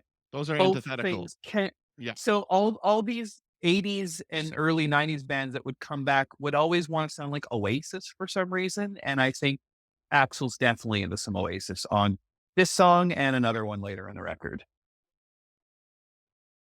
Boy, that's tough. That's tough to be Yeah. in Motley Crue and being like, "Hey, Mick Mars, come here for a minute. I think we should sound like Oasis." What? What's that conversation?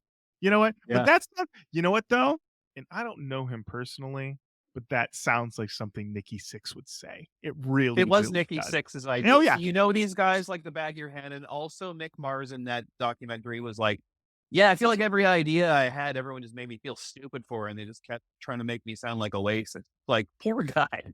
Oh, Imagine having Mick opposite. Mars and being like, "Mick, we need you to sound like Wonderwall." And Mick Mars like, "What the fuck I'm doing over here?" Have know? you Yeah. heard Kickstar's My Heart's Riff? That's me. Like I did. I did that. I did that. Yeah. Yeah. That's nuts. That's truly. That's But crazy. but classic Nikki. Classic Nikki. Next up, this one's for all our readers out there. It's Catcher in the Rye. Matt, Fuck a million times off. whenever you Oh throw my something, that's when we know. That's when we know. I just want to reiterate, Matt. Kevvy and I listened to this album 3 fucking times. And actually, Wow. Kevvy had to listen to it before this to tell us to do it. So think about that. Think about what Kevvy's had been going through, all right? Full Okay? awareness of this album. Wow. Like you hear that the name of the song is The Catcher in the Rye. And you're like, okay. And then he's like, oh, by the way, I'm gonna say it. You're gonna hear the titular line in the Mhm. song. Wow. When Mhm. wow. Wow. Yeah. So on my listens, No this was always notes. yes. No, Who can no. give notes to The Catcher in the Rye? Yeah, it's too. Right. You can't improve on greatness and perfection. Yeah. I wrote that this was some real 90s sitcom ass music. Worst song in the album so far. That's all I really got. This is I think when I really started to feel beat down, Kevin. And when I look at my notes and I just see like I've written like 2 things, I'm like, "Oh yeah, I was going through it. I was going Yeah. through it." This So, this album is fatiguing. That is a way I would describe it. Lauren, I'm curious to know if you felt the same way when I first was putting it on to research for the show. When this started, did you, like me, say to yourself, "Not another ballad"? that's how I live my life. Anytime I put an album on, if I put an album on and it's got 1 ballad, I'll go, "Another one?" Like, that's my knee-jerk reaction. People know me. I'm like, "These ballads out of here. I'm not going to bed. I'm awake. Let's go. Let's rock." Rock bands of this era love to come back with a ballad, and it's also another reference to Generation Swine by Motley Crue. The worst ballads I can think of are this one and the one on that album. We got to do Generation Swine next, guys. It's very new Oh, metal. Jesus I'm going to Christ. torture us Is that it? way. Is it? Oh, boy. Yeah, it came out Motley in Crue? 98. Oh, 98. boy. Okay. So anyway, sorry to say that. I will also say this is one of the older songs. Like, this is one of the songs that existed for a long time before they actually recorded it. And they wrote it with Brian May from Queen. And it's still not good to me. So yeah, like I felt like I was still recovering from Street of Dreams when this came on. It was like, oh God, not this again. I think I think it also has the bad auto tuning of Street of Dreams. For me, it's a toss up between that one and this one of what is my least favorite on the record. Once again, Matt, loved watching your face. Listen to this song. That was really entertaining. Thank you. And also, it's infuriating. It is like, as somebody who can be very pompous and full of themselves, when I hear it on another level, I'm just like, whoa, you take the cake. And I thought I was cocky. And I thought I loved myself. No, you sir, take the. Wow. Do you have more, Lorin? Are you ready? Matt, I'm feeling beat up. I'm feeling a little grapes. Taking his headphones off. Matt, you've only listened to a minute of this song. Any word. A minute of this song. Because I feel like the world is attacking me, crushing me down with its misogyny. I have that Christmas tree, but I know that to everyone who's wow.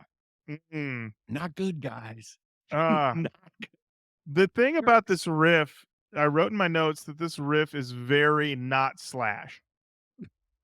Like it's firmly not Slash. Like Slash hearing this and being like, well, that guy doesn't sound like me at all. definitely not me. Definitely not me. Like, like, there might be some other parts where it's like, oh, like that opening riff of this album, you can tell that the note was slash it up if you don't mind. Yeah. But here I think Slash was like, oh, this guy definitely just did something else he wanted to do. Okay. That's my Slash impression. I think Pretty good. Pretty good. Pretty good. Yeah. This song definitely is one of the more stitched together songs. You really feel like they had these haze. They were just floating around and they were like, we're going to put these on a song. Okay. They're going on a song. All right. No one goes home until we figure out what song we're throwing these hey on top of. And finally, somebody, let's just say it was Robin Fink, was like, why don't we put it on Scraped? And he was like, sure. And then they walked out and Buckethead turned to him. And Buckethead doesn't say a lot, but he turned to Robin and he goes, do you really think I should have gone on Scraped? He's like, dude, I got to get home. I haven't seen my kids in so long. They're growing up without me. I need to know what they look like. I'm trying to remember their faces, but I've been doing so many different guitar solos on this album. I just don't know anymore. I mean, we ran out of disk space like 5 hours ago. Yeah. Won't let us go. You won't let us go. Yeah, so this is also a situation where we've been in this hole of these weird sort of, as you said, French trip hop sounding ballads that you start to say things. You're like, please, Axl, please, can I just have a rocker? And he goes, careful what you wish for, man. It's like as longtime listeners of the show know, I've been watching all the Saw movies to work my way up to sexy Chris Rock. And when you're in the saw traps and he's hitting you with all the blades, and you're like, if I can just get through this saw trap of all these blades, I'll be done with the blades. And then Jigsaw goes, we're done with blades. Now, time for fire. And you're like, Jesus. That's what Axl's doing to us here, He's taking away the blades. He's brought back the fire. The Jigsaw of 80s stadium rock. He's testing us. He is. Oh, It is a test. It is a game. We are playing a game. The most dangerous game. The most dangerous. And that is listening to this album 3 times in a row. Yeah. And somehow we We survived it. We survived. We're survivors. We learned the lessons of hubris. Well, we're not through the album yet, We're and We're not we're even not. taking it close to pretty finished. hard. Yeah, we're a minute, like probably like 46 of what it is. You know what? This next one, Kevvy. I'm gonna let you tell Matt what this song is called. Called Riad, the Bedouins. I have never in my life, in the existence of this show, heard someone ditch a verse so fast. He's in that verse, and then he's like, "Get it out of here! We're going right into the chorus. There's no pre-chorus, right into it. I don't want to. Don't even talk about that verse. I'm not talking about that verse right now. I'm in the chorus. Thank you." Look that's barely a chorus. That is like he slams into like if you heard that separate, you'd be like, "Oh, did they earn this?" Like Yeah, yeah. like fully. They're just like, we can't make it work any other way, so just fucking ram this car into it. Wow. Well, it's funny is that it's also it's trying to it feels at one point as if he's restarting the album. We're doing that moody wind noises again, but Yeah. then instead of a fake slash guitar, we get a fake edge guitar from U2, and then the ahs come in, and you're like, okay, let's see, and then we get into these verses, and you're like, all right, we're moving, we're galloping, we're going, and then all of a sudden he's like, chorus now, we're having this chorus right now.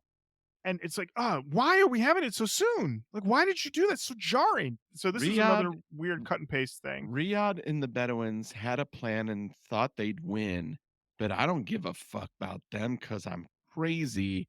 Oh, my salvation.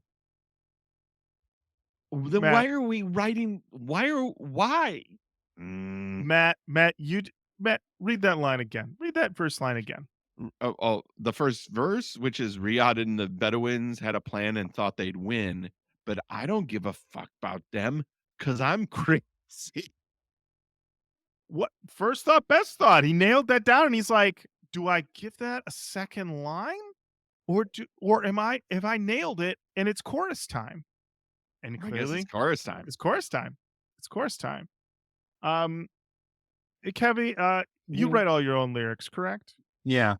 Okay, so when you are writing your lyrics and you like nail it like Yeah. Axel does here, Right. how do you celebrate a great lyric down like that? Do you go for drinks? Do you have a nice meal? Or do you try to undercut your great lyrics with an immediate slam car crash into a chorus? Well, first thing I do is I threaten my bandmates to the point of them quitting. And then I take the band name and then try and hire them as hired guns, so I no longer have to give them publishing. That's how I do it every time. Big Right. Axl Rose fan over here. Yeah. So the structure of this song reminds me of a thing I heard Marilyn Manson say once, where he's like, "Never write a beat that would confuse a stripper." This song would have all the strippers in the emergency room within 15 minutes because it is such a car wreck. And then that chorus was like a Seven Dust kind of chorus. It was such a, once again, it's like a bunch of mishmash genres and no one saying no to him. And then those lyrics, like you're right, it's like first idea, best idea kind of thing. It's like, guys, the budget's only 18 million. Let's try it out. It's like, First thought, worst thought. that's what you went with? This album took forever. And you're happy with that part? Like, yeah, insane. Yeah. We haven't really dived into any of the guitar solos on this album, of which there are, well, if there's 14 tracks, then there's 28 guitar solos. Not even joking, really. Yeah, I there's know. like 2 per song. I'm so mad. No, you're mad, Matt? You're It's mad? like guitar solos are weird beasts anyway. And the further we get away from them, going back and hearing one is very strange. Like new metal is famous for like there are no guitar solos. Yeah. Which is interesting because like alternative, grunge, tons of guitar solos. Yeah. I mean, the stupidest guitar solos, like the guitar players were just like, "What's my personality in a guitar solo?" And it's just like, I guess this one note played Yeah. like, Yeah. which was like at least fun.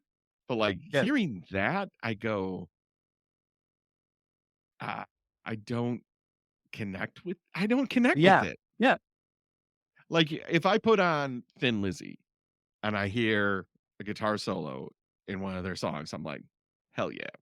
Or Yeah. I just hear because at the end of The Boys Are Back in Town, right? And I get that sweet groove that goes into the double guitar, where they're both playing the back and forth, and then at the same time, I'm all in. But like they earn it. I'm Yeah. there. Like I don't want to hear more lyrics. There, I don't want to hear more lyrics, and I don't want to hear a guitar. I would like this song to be done, please. I pulled up a recent Guns N' Roses set list from a show they did at the Hollywood Bowl on November 1st, 2023. They did 3 songs from this album at that show. They did Chinese Democracy, Madagascar, and Street of Dreams. Oh, why? I know. They To played make you mad, Kevin. just for context, they played 31 songs. The most shocking thing is that they did 6 covers. They Not did shocked. Down on the Farm by UK Subs, Knocking on Heaven's Door by Bob Dylan, Live and Yep. Let Die by Wings, Yep. TVI by the Stooges, Wichita Lineman by Jimmy Webb. Okay, Wichita Lineman, that's a little surprising. Classic song. But this one, socks knocked off. They did Slither. No fucking way. They did Slither. And then I looked. They do Slither all the time. What? Had to have been the compromise. He comes in. He's like, all right, Slash, I want you to play Street of Dreams. And he went, cool. I want you to sing Slither. And they stared at each other for a minute, except, Slash has sunglasses on, so you can't really see his eyes. So he might have just been staring at the floor. He might have been taking a nap. And Axl was like, fine. I gotta put food in my family. I'll sing Slither. Yeah. So how about that? But that's the thing though, is that every night, it's a stalemate because every night Slash is like, all right, time to play a Chinese Democracy song. And then Axl's got to sing Slither. So If I was at that show and they busted out Slither, I would be stoked. yeah, for sure. Yeah. Yeah. And just for context, at this show, this was the opening. I'll give you the opening 7. Okay. It's So Easy, Bad Obsession, Chinese Democracy, Weird. Slither, Weird. Fourth, Mr. Brownstone, Okay. Pretty Tied Up, Welcome to the Jungle. Weird decision to start your set with 2 of 7 of those.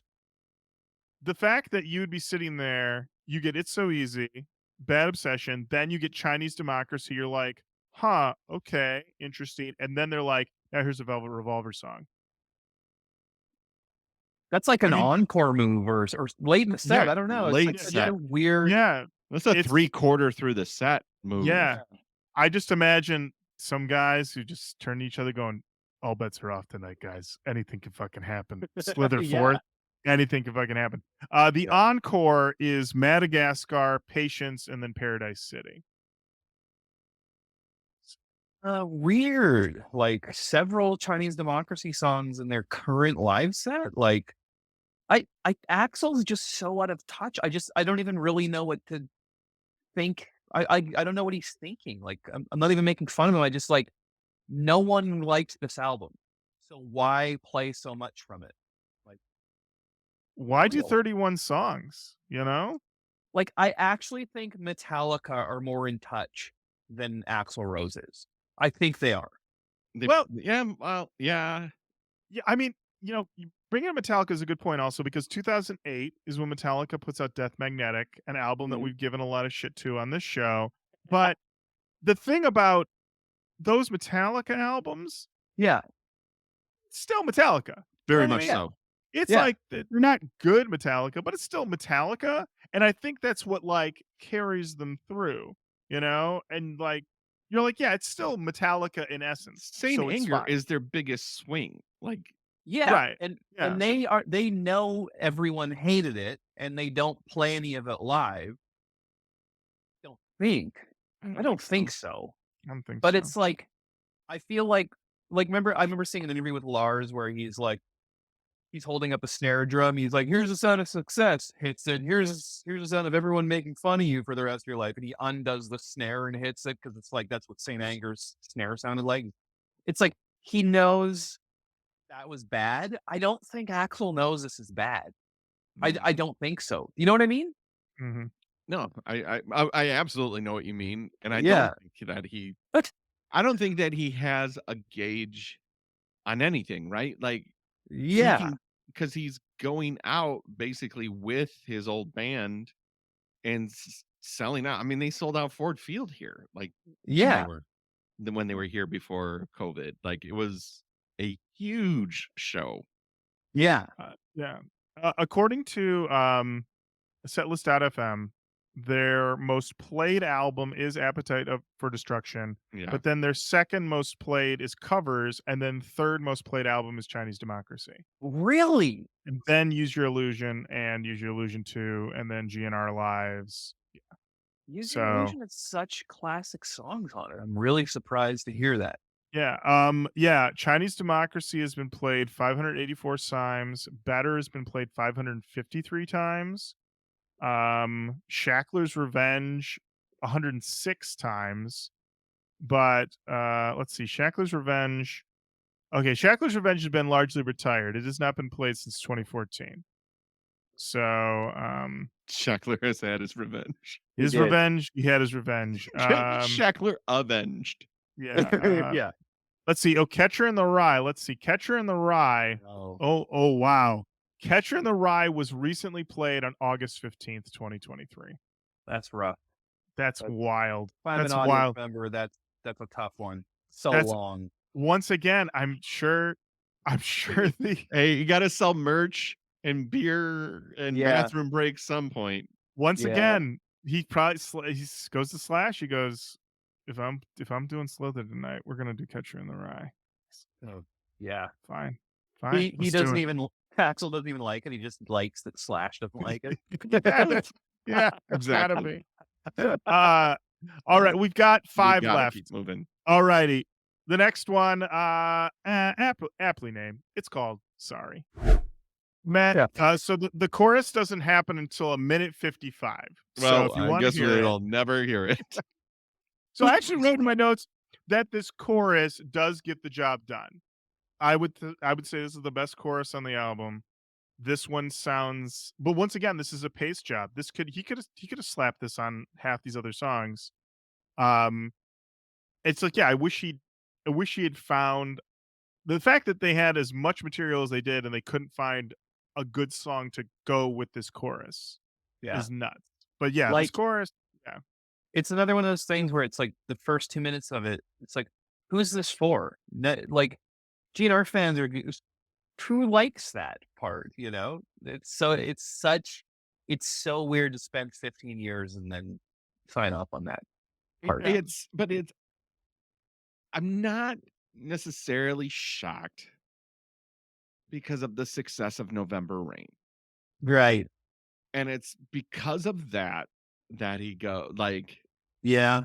people like an epic and people like multi-dimensional songs. I mean, this feels very Kilroy. Yeah. Like Mr. Roboto. Is that Foreigner? No, that's not Foreigner. no, it sticks. Sticks. Yeah, this feels very much like, oh, they like this, they like Come Sail Away. I fucking love Kilroy. They're gonna really get into this. And it's like, oh, they loved they Yeah. love November Rain.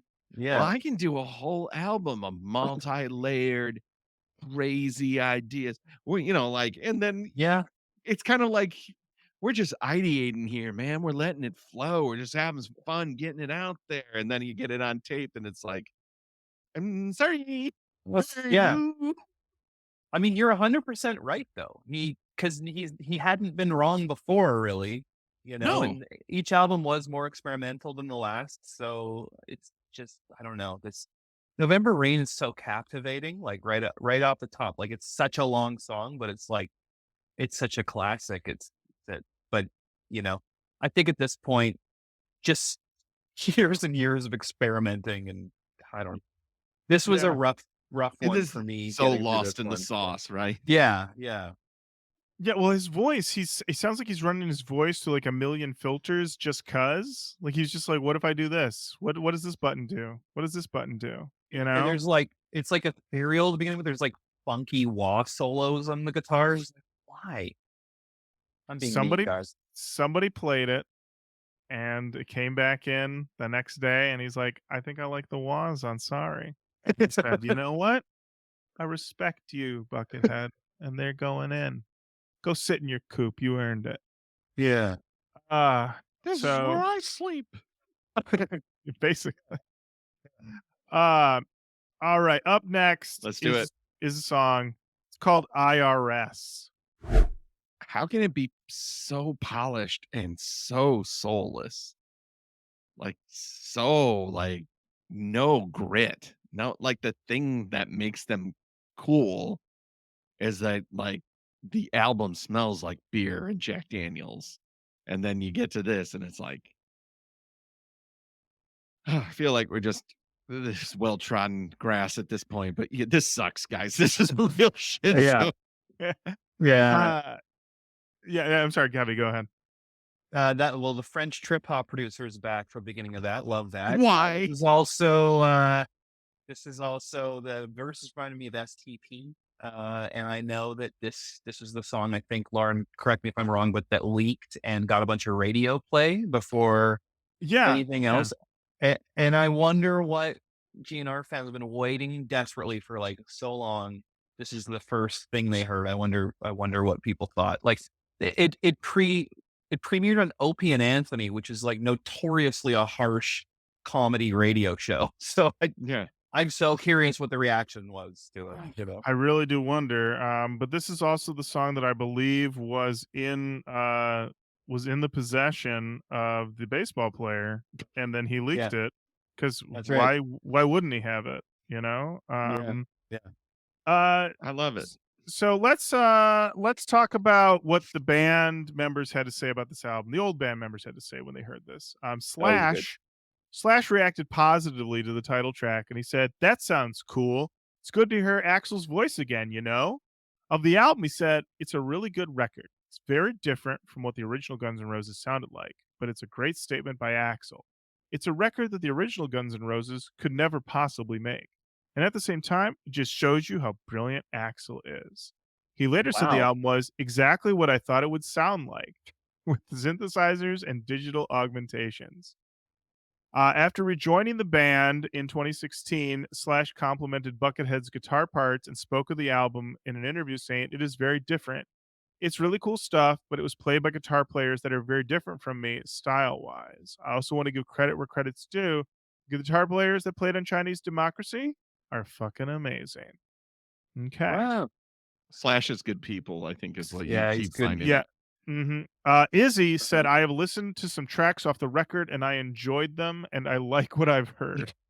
Oh man, these guys Woo! doing a job. Food Duff, on my family. Duff said, "I was glad to hear Axl's voice. I've always been a fan of his voice. I'm not listening to it for it to sound like anything I was part of because I know it's not that. I think Axl sang his ass off. He made the record he wanted to make, and I'm happy for him. I thought he did a great job." The safest words you can say in critique. Matt Sorum said he was, quote, "pleasantly surprised by the title track and called the album a toe tapper." Well, he must not have made it to Riad and the Bedouins. That's a fucking toe and a bro. I love Matt Sorum just like tapping his toe to Sorry. Gilby Clark said, I think it's a really good record. I honestly do. Knowing the direction in which he wanted to take the band, I think he hit the nail on the head. I think he did a great job. Stephen Adler, asked if he liked the album, said, not one bit. I didn't recognize Axl's voice on it. There's occasional parts where he does this loud scream, but I didn't even know it was him. He also criticized labeling the album as Guns N' Roses, stating it should have been released as an Axl solo record. There we go.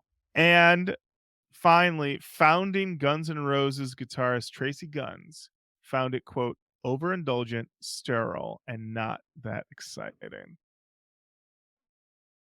Dude, that person knows.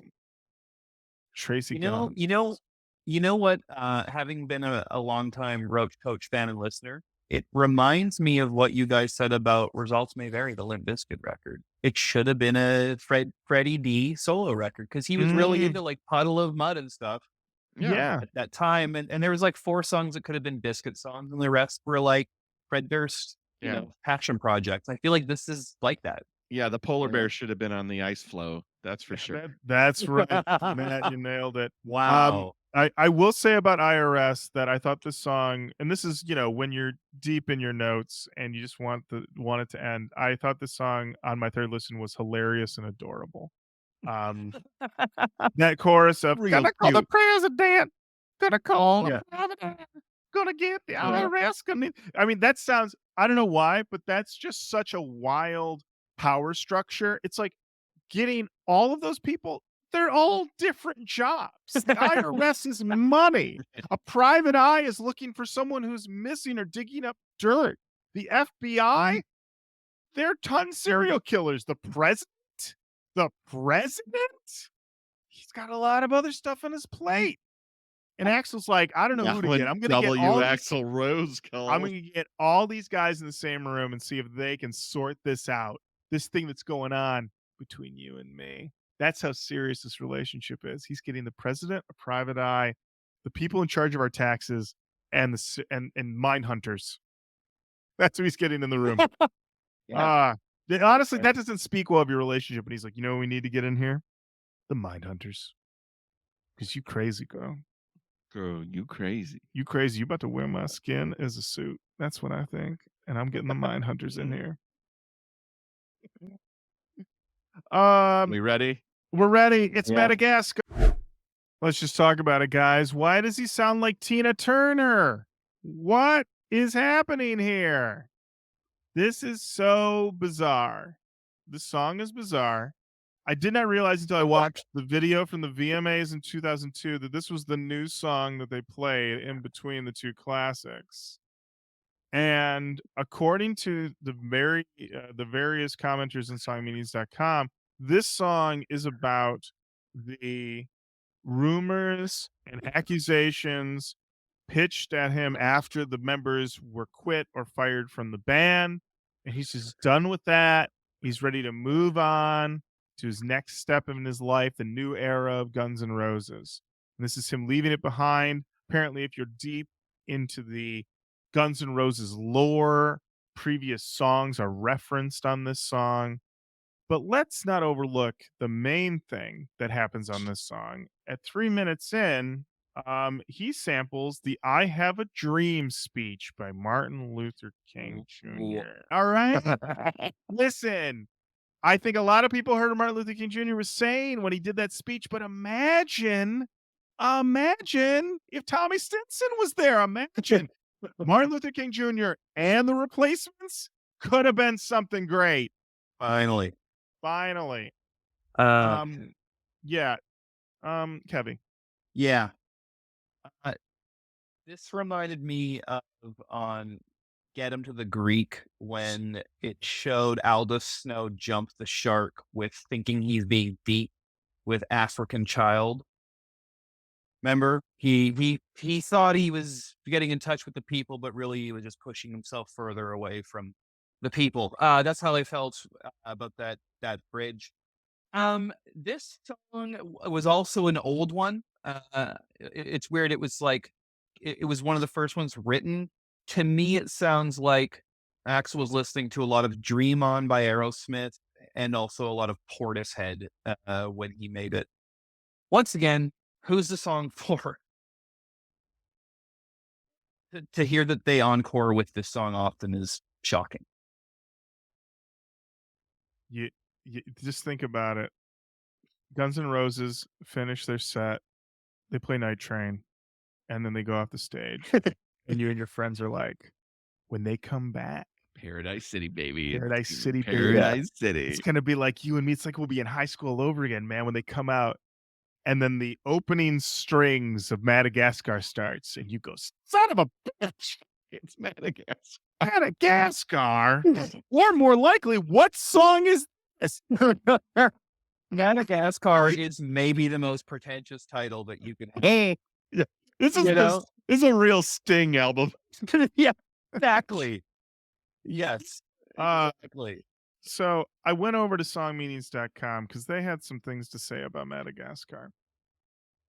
Misty Gunner, November 20th, 2006. There's people rolling in. This song's not Early. even officially out. It's like a leak. Forgive them that tear down my soul. Bless them that they might grow old. Yep, all those shitty newspapers, fake fans, or simply those who for such a long time enjoyed ignoring and criticizing Axl Rose, be blessed. They act as if the fact Axl is older and therefore is not the same he was back in the 80s is something unusual. Well, guess what? Everybody grows old. Go see a GNR concert this year and you'll see what a 44-year-old can still do with the greatest rock band ever. And yes, by the band, I mean the new members, because the new GNR are the best things in the nowadays music scene. Rock on. Cool. So then Definitely not an industry plant. Then on June 6, 2008, commenter Touch My Pagina said, this is the only new GNR song I can listen to without puking on myself. Axl right. should quit it. Slash and Axl need to put their difference aside and start out with your reunion. Velvet Revolver is dying/dead, and new GNR is awful. Give the true fans what they want. Stop acting like little girls. Get over yourselves and reunion. It's the only way to go without making fools of yourselves. It's crazy to see that the wise words of Touch My Pagina were heeded and ultimately followed. Thank you, Yeah. Touch My Pagina. Thank you, Touch My Pagina. I also wrote one more thing in my notes is that it sounds like the music from the end of like a Leonardo DiCaprio movie from the 90s during That's what I was going to say. Yeah. This is very Radiohead. At the very beginning of it, is like exit music or like a Baz Luhrmann score. Yeah. Talk show host or a rabbit in your headlight, uncle, very much like that thing. But then I was like, I didn't mind it at first. I was like, okay. And in the way that he's singing, his voice sounds older. It sounds truly aged, and he's letting his voice be aged. And then it's just like, how are we gonna fuck this up? Oh yeah, let's abandon this idea that we're on for a new idea. And it's just like, you've got a playground. Why don't you play on that playground? No, not gonna do it. All right. I gotta build another one. We got a couple more left, Matt. Which makes me ask, yes, how are we gonna get through? But also, how long is this album? And is it respectful of our time? Matt, this album clocks in at a sweet 71 minutes and 18 seconds. Good old 1 hour, 11 minutes. 71 minutes and 18 seconds. And that's not new metal at all. No. I'm sorry. My fault. I'm not angry at you. Remember Shackler's Revenge, though? Remember Shackler's Revenge? Oh, man, we were just kids. We were just kids when we did that song.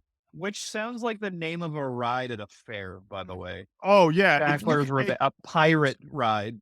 Kevvy, listen, I'm going to go hit the bathrooms and get some big steak fries. Meet me at Shackler's Revenge at 2, okay, buddy? All right? We got fast passes. We're going right to the front. All right? I'll ride the Shackler, you ride the Revenge. That's right. It's a dual. It's one of those dual ones like the Gemini. That's right. Yeah. Oh man. Let's do this. Let's do it. This song's called This I Love. No. No, we're not doing it, guys.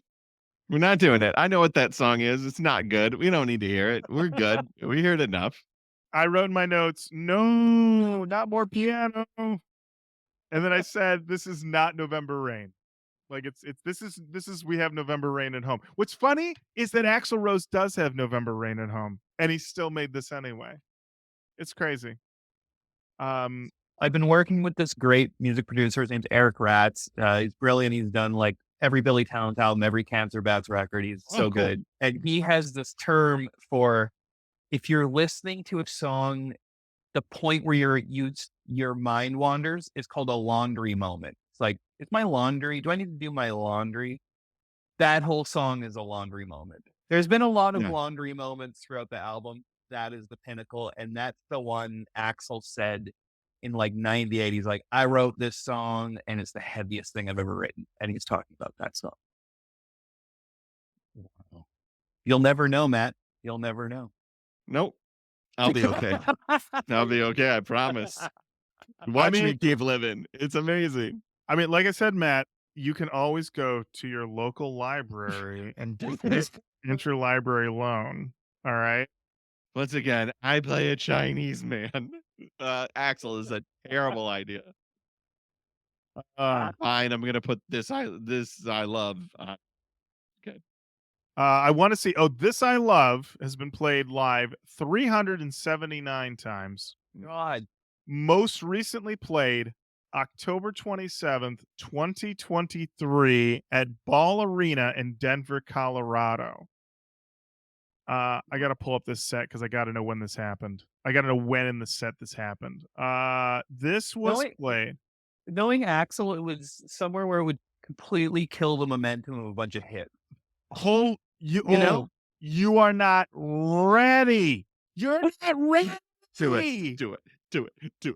Here it goes, guys. I'm gonna write. So I'm gonna start from song 22 of a 32 song set. God. They played Civil War into a Slash guitar solo that was preceded by band introductions into Sweet Child of Mine, into November Rain, into This I Love. Oh my God. He played so November Rain, which is 11 minutes into another ballad. Yeah. Incredible. You know what? Everyone thought maybe what happened with Chinese democracy, maybe it humbled him. Maybe it made him take a moment and think back. This guy's playing This I Love right after November Rain in 2023. Lessons not learned. Acting like this is what the people want. Yeah. Unfucking believable. Unbelievable. Yeah. Yeah. This song is 5 minutes and 34 seconds. You ready? And we're ready. It's the last song on the album. It's called Prostitute. My only note for the song is Vertical Horizon ass song. But when you said Robbie Williams earlier, Matt, that was a good that is really, really where it goes. And I'm been on the record. I'm a Robbie Williams fan. Love Robbie Williams. But definitely there is a sound to his music that's sort of like it's not a rock band sound, it's a pop band sound. Yeah. Guys, that is the album. That's Chinese Democracy. It's Chinese Democracy, the album by Guns N' Roses that came out in 2008 and that we started listening to in 2008 and so it's finished now. Yeah. And now it's the part of the show where we talk about canon talk. Let's talk Kevvy, about the canon. Let's talk about the canon. We'll start with you. Okay. I mean, none of it goes in because like no one. I love how I suggested it, the album, and then I say it's not good enough for the canon.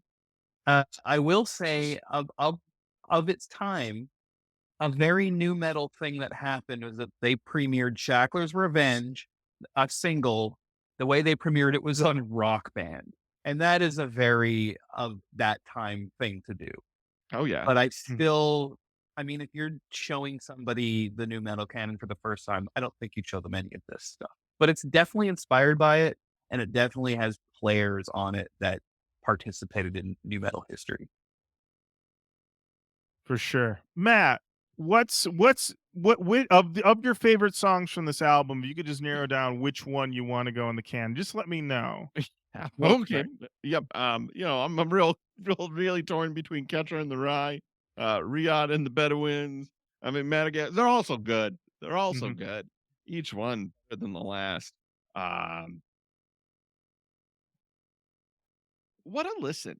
That you both listened to this 3 times, and that you had listened to it prior, Kevvy, is really a testament to your Yeah. endurance and your spirit. Thank Um, you. I appreciate both of you girding your loins Yeah. and plowing through, because that was fucking terrible. That was not good. I like Guns N' Roses. I mean, Yeah. Appetite is kind of a cover to cover classic. Yeah. Um, uh, I know that Axel is polarizing, but that's really the secret sauce there. Yeah. But the problem with that is then you get this, and it's like, I'm gonna make pet sounds, but instead of making pet sounds, you recorded the actual sounds of pets. And it's like, no, no, not the same thing. It is not. It's overblown. It's too long. It's too many ideas. If they would have just done a duets album where he borrows the style of the person of whom he's doing the duet with, it would have been an easier pill to swallow and not called it Guns N' Roses, but that Yeah. it is called Guns N' Roses is like, um, makes me think of something that he said on Appetite for Destruction, where he's like, "I see you sitting there. You think you're so cool. Well, why don't you just fuck off?" Which is from It's So Easy. Yeah. Which is like, that's what I want from this band. So no, nothing in the canon. Beautiful. I'm gonna go to my notes. For this one, I wrote that this is a bad album, and I didn't enjoy it, and it's not new metal, and I don't have anything for the canon. Um, Credit where it's due. I s- I don't think this is the worst album I've listened to for the show. Nope. Yeah. There definitely have been worse ones. Um, and I did have the thought. I was like, Kevvy is such a nice guy. Why did he do this? Maybe he'll have another album he'll recommend. And then in the midway of this episode, you're like, we should do Generation Swine from Motley Crue. And I'm like, maybe Kevvy isn't a nice guy. Hey, Maybe this is a listen. trick. I don't know. Listen, I am a nice guy, but I'm also Uh-huh. a fan of the show, and my favorite episode is the Stanger one. So Oh, I well, like hearing you pass. guys under pressure, and I got what I wanted tonight. So thank you very much for having me, and also sorry that you had me. Oh, anytime. Anytime. Well, thank you so much, Kevvy. Thank you. Uh, so yeah, Chinese Democracy not in the new metal canon. Nope. Before we go, Kevvy, Fake Mhm. Shark, Yeah. new album out. Talk to us. Obviously, when we record this album is not out yet. But the album will be coming out. Talk to us Mhm. about it. Is this a new direction? Are you guys Yeah, tell me, singing how like many Tina tracks? Turner? 25, 28? 26? So it came Yes. out in 2008. Okay. 37 producers. No. The album comes out January 12th. My whole band are really into Britpop, like garage rock from the mid 2000s, and so we kind of made our love letter to like the Hives and stuff for this record. So Love it. that's kind of our thing. Touring across Canada, 21 dates, starting mid January, and the album comes out January 12th. So Beautiful. Amazing. it's called Afterglow. So please check it out when it comes out. Awesome, awesome. Definitely check it out. The first single, excellent. Very much enjoyed it. Added it Thank to you. my rotation. Thank And you, buddy. my only recommendation for your tour is you guys should do Slither. Yes. Great suggestion. And Definitely I'm bring not that up. kidding when I say that we did say that because we're touring with our friends and the fight we had about Velvet Revolver versus Audio Slave with them. And so we said, we have to settle this on stage. Let's cover Slither all together. So that did come up anyway. Beautiful. Beautiful. I love it. And to go out, I just wanted to see, because obviously Guns N' Roses now in 2023 doing 1 to 3 Chinese Democracy songs a night. I just wanted to see what was going on at the initial reunion in 2016, the Not in Your Lifetime tour. So I pulled up the set list from Ford Field. It was June 23rd, 2016. They did 3 songs from Chinese Democracy. They did Better, the title track, and This I Love. Wow. Chinese Democracy. It looks like Chinese Democracy is locked in as the 3rd song of the night. It looks like when you go see Guns N' Roses, bet on Chinese Democracy, locked in. Yeah, the third. So, yeah, amazing. They did Better right after Sweet Child of Mine. Wow, bring them up and then knock them down. They did This I Love in between a Raw Power cover, and Civil War. Oh man. Of course they did. I gotta tell you, going to see Guns N' Roses is a little bit like hazard pay. A little bit. Wow. One thing I forgot to mention growing up in Vancouver, one of our few rock concert riots was Chinese Democracy.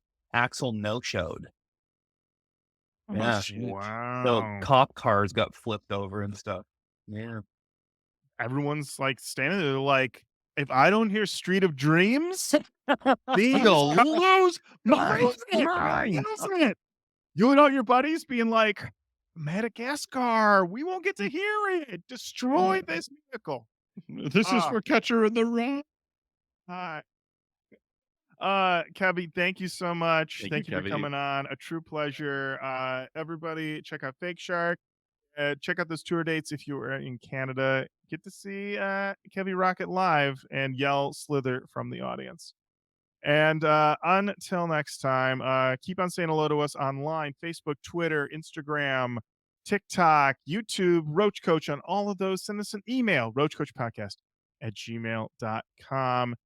And until next time, Matt, thank you. Lorin, thank you. Bye.